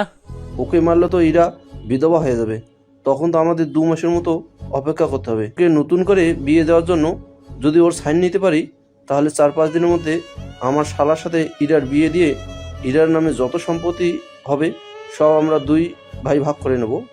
আপনারা মানুষ নাকি জানোয়ার? আমরা সম্পত্তির জন্য যদি নিজের বোনের সংসার ভাঙতে পারি, তাহলে ভেবে দেখো সেখানে তোর কি অবস্থা করতে পারি। প্লিজ আমার আর ইরার সুখের সংসারটা এভাবে ভাঙবেন না। তোকে এই কাগজে এখন সাইন করতে হবে, নয়তো আমি তোকে এখনই মেরে হসপিটালে আবার পাঠিয়ে দেবো। বললাম তো আমি সাইন করব না। আকাশ সাইন করতে চায় না, সেজন্য আবির আর ঈশান মিলে আকাশকে মারতে থাকে। কিছুক্ষণ মেরে কিছু লোক দিয়ে আকাশকে হসপিটালে পাঠিয়ে দেয়। তখন বুদ্ধি করে অন্য একটা লোককে দিয়ে ডিভোর্স পেপারে সাইন করিয়ে নেয়। এতক্ষণ এখানে যা যা হচ্ছিল নীলাশা সবটা ওর মোবাইল রেকর্ড করে নেয়। একটু পরে ইরার ভাইয়েরা যাওয়ার পরে নীলাশা ও চলে আসে হসপিটালে আকাশকে দেখার জন্য। অন্যদিকে আবির ইরার হাতে ডিভোর্স পেপার দেয়। দেখ বোন, কাজ শেষ হয়ে গেছে, তুই কোনো চিন্তা করিস না, 2 দিনের মধ্যে তোর বিয়ে দেবো, তুই আরামেই থাকবি। কিন্তু এত তাড়াতাড়ি করার কি আছে? যদি লেট করি তখন আবার সমস্যা হবে। তাছাড়া ইরা একা একা এখন সময় কাটাবে কি করে? সেজন্য ওকে বিয়ে দিলে সুখী শান্তিতে সংসার তো করতে পারবে। ইরা, তুই কি বলছিস? আব্বু, তোমরা যা ভালো মনে করো, আমি এই নিয়ে কথা বলতে চাই না। আবির, ঈশান, তোরা যা ভালো বুঝিস তাই কর। তাহলে আব্বু, হাতির ভাইয়ের সাথে ইরার বিয়ে দিলে কেমন হয়? তাহলে ইরা আমাদের কাছাকাছি থাকতে পারবে। তাছাড়া সাথীর ভাই তো ঘরেরই ছেলে। সেজন্য তো বলেছি যা ভালো বুঝিস তোরা করে নে। তাহলে কালকেই ওদের বিয়ের ব্যবস্থা করি। এদিকে ইরা কোনো কিছুই বলছে না, শুধু নীরবে চোখের পানি ফেলতে থাকে। অন্যদিকে নীলাশা আকাশের সাথে হসপিটালে আছে। এদিকে ইরার বিয়ে নিয়ে মোটামুটি সবটা প্রস্তুত করতে থাকে। মোটামুটি পারিবারিকভাবে ওদের খাওয়ার আয়োজন করতে থাকে। পরের দিন আকাশের জ্ঞান ফিরে নীলাশাকে দেখতে পায়। নীলাশা, তুই এখানে? আমি তোর জন্য থেকে গেলাম, এখন চল আমার সাথে। কোথায় যাব? আমার সাথে আয়, তাহলে বুঝতে পারবি। নীলাশার সাথে আকাশ ইরাদের বাড়িতে আসে, কিন্তু বাড়িতে লোক ছিল কম। কারণটা তো আপনাদের আগেই বলেছি আমি। ওরা ভিতরে এসে দেখে এরা বউ সেজে বসে আছে, পাশে আছে আবিরের শালা। এমন দৃশ্য আকাশ যে দেখবে তা ভাবতে পারেনি। নীলাশা চিৎকার করে বলে ওঠে, ফুপা, বন্ধ করে নেট বিয়ে। নীলাশা, তুই এখানে? সাথে ওকে কোথায় পেলি তুই? ওকে আমি নিয়ে এসেছি, তাছাড়া তোমরা যা চাচ্ছ তা আমি কখনো হতে দিব না। নীলাশা, তুমি কি বলতে চাইছো? আমি তো কিছুই বুঝতে পারছি না। ফুপা, আগে এই বিয়ে বন্ধ করেন, আমি আপনাকে সবটা বলছি। নীলাশা, তুমি কিন্তু বেশি বাড়াবাড়ি করছো। নীলাশা কোনো বাড়াবাড়ি করছে না। আমার বউকে আমি নিতে এসেছি, এখানে আমাকে কেউ আটকে রাখতে পারবে না। ওই দিন মার খেয়েও তোর শিক্ষা হয়নি, সেজন্য আজকে আবার চলে এসেছিস তুই। আমি বেঁচে থাকতে আমার বউকে অন্য কারোর সাথে বিয়ে দিতে পারেন না। তোর সাথে আমার ডিভোর্স হয়েছে, সেজন্য আমাকে স্ত্রী বলার কোনো অধিকার তোর নেই। ইরা, আকাশ তোকে ডিভোর্স দেয়নি। যদি ডিভোর্স না দিয়ে থাকে তাহলে ডিভোর্স পেপারে ওটা কার সাইন ছিল? তাছাড়া যা খুশি হোক, ওর মতো ছেলের সাথে তো আমি সংসার করব না। ফুপা আর ইরা, তোমাদের দুজনকেই আমি কিছু দেখাবো, যা দেখলে তোমরা সবাই বুঝতে পারবে। তুমি আবার কি দেখাবে? আব্বু, আগে বিয়েটা তো হয়ে যাক, তারপর না হয়। ইরার যেখানে ডিভোর্সই হয়নি সেখানে ওকে বিয়ে দিবেন কি করে? আচ্ছা, সে বিষয়ে পরে কথা বলছি, আগে আপনারা দুজন এই ভিডিওটা দেখুন। 10 মিনিটের ভিডিও দেখে ইরার বাবা আর ইরা তো বিশ্বাস করতে পারছে না আবির আর ঈশান এরকম কোনো কাজ করে বসবে। এরা ভিডিও দেখে চোখের পানি ফেলতে থাকে। ইরার বাবা তো এখন ও শকড হয়ে আছে, কি বলবে তাই ভাবছে। আমি ভাবতেও পারিনি তোরা আমার ওই সন্তান হয়ে নিজের আপন বোনের সাথে এরকম একটা কাজ করবি। কিসের ভিডিও ছিল এটা? তোমরা দুজন আকাশের বাড়িতে এসে যা যা করেছো বলেছো সবকিছু রেকর্ড করেছিল এখানে। এরা বিশ্বাস করো, এই সব মিথ্যা ছিল। ভাইয়া, তোমাদের এত ভালোবাসা আর তোমরা এর প্রতিদান এই দিলে আমাকে। তোরা ইরার সাথে যা করেছিস এর জন্য আমি তোদের কখনো ক্ষমা করব না। আকাশ, তুমি আসো আমার কাছে, আমি আজকে নিজে দাঁড়িয়ে থেকে তোমার আর ইরার বিয়ে দেব। আমাদের তো বিয়ে হয়েছে, তাহলে নতুন করে আবার কেন? আমি তো তোমাদের বিয়েটা আর দেখতে পারিনি, সেজন্য নিজের চোখে তা দেখতে চাই। আমাকে বিয়ে করতে ইরার কোনো আপত্তি নেই তো? আমাকে এসব বলে আর লজ্জা দিও না, আমি যে অনেক বড় ভুল করেছি, তুমি আমাকে ক্ষমা করে দাও আকাশ। তাহলে দেখলে তো, সম্পত্তি আর টাকার লোভে নিজের আপন ভাইয়েরাও বোনের ক্ষতি করতে একবারও চিন্তা করে না। কাজী সাহেব, ওদের দুজনের আবার বিয়ে পড়ান। কাজী ওদের বিয়ে পড়িয়ে চলে যায়। কাজী চলে যাওয়ার পরে ইরার আব্বু বলে, আকাশ, তুমি আমার মেয়েকে মাফ করে দিও, ও একটু বেশি জেদি, সেজন্য জেদের বসে অনেক ডিসিশন নিয়ে বসে। জেদি তো হবেই, চেয়ারম্যানের মেয়ে বলে কথা। কথাটা শুনে এরা আর ওর বাবা হেসে ওঠে। আর এখানেই শেষ হয় গল্পের সমাপ্তি। তবে একটা কথা, কেউ এই গল্পের মতো নিজের বোনের সাথে এরকমটা করতে যাবেন না। ধন্যবাদ সবাইকে।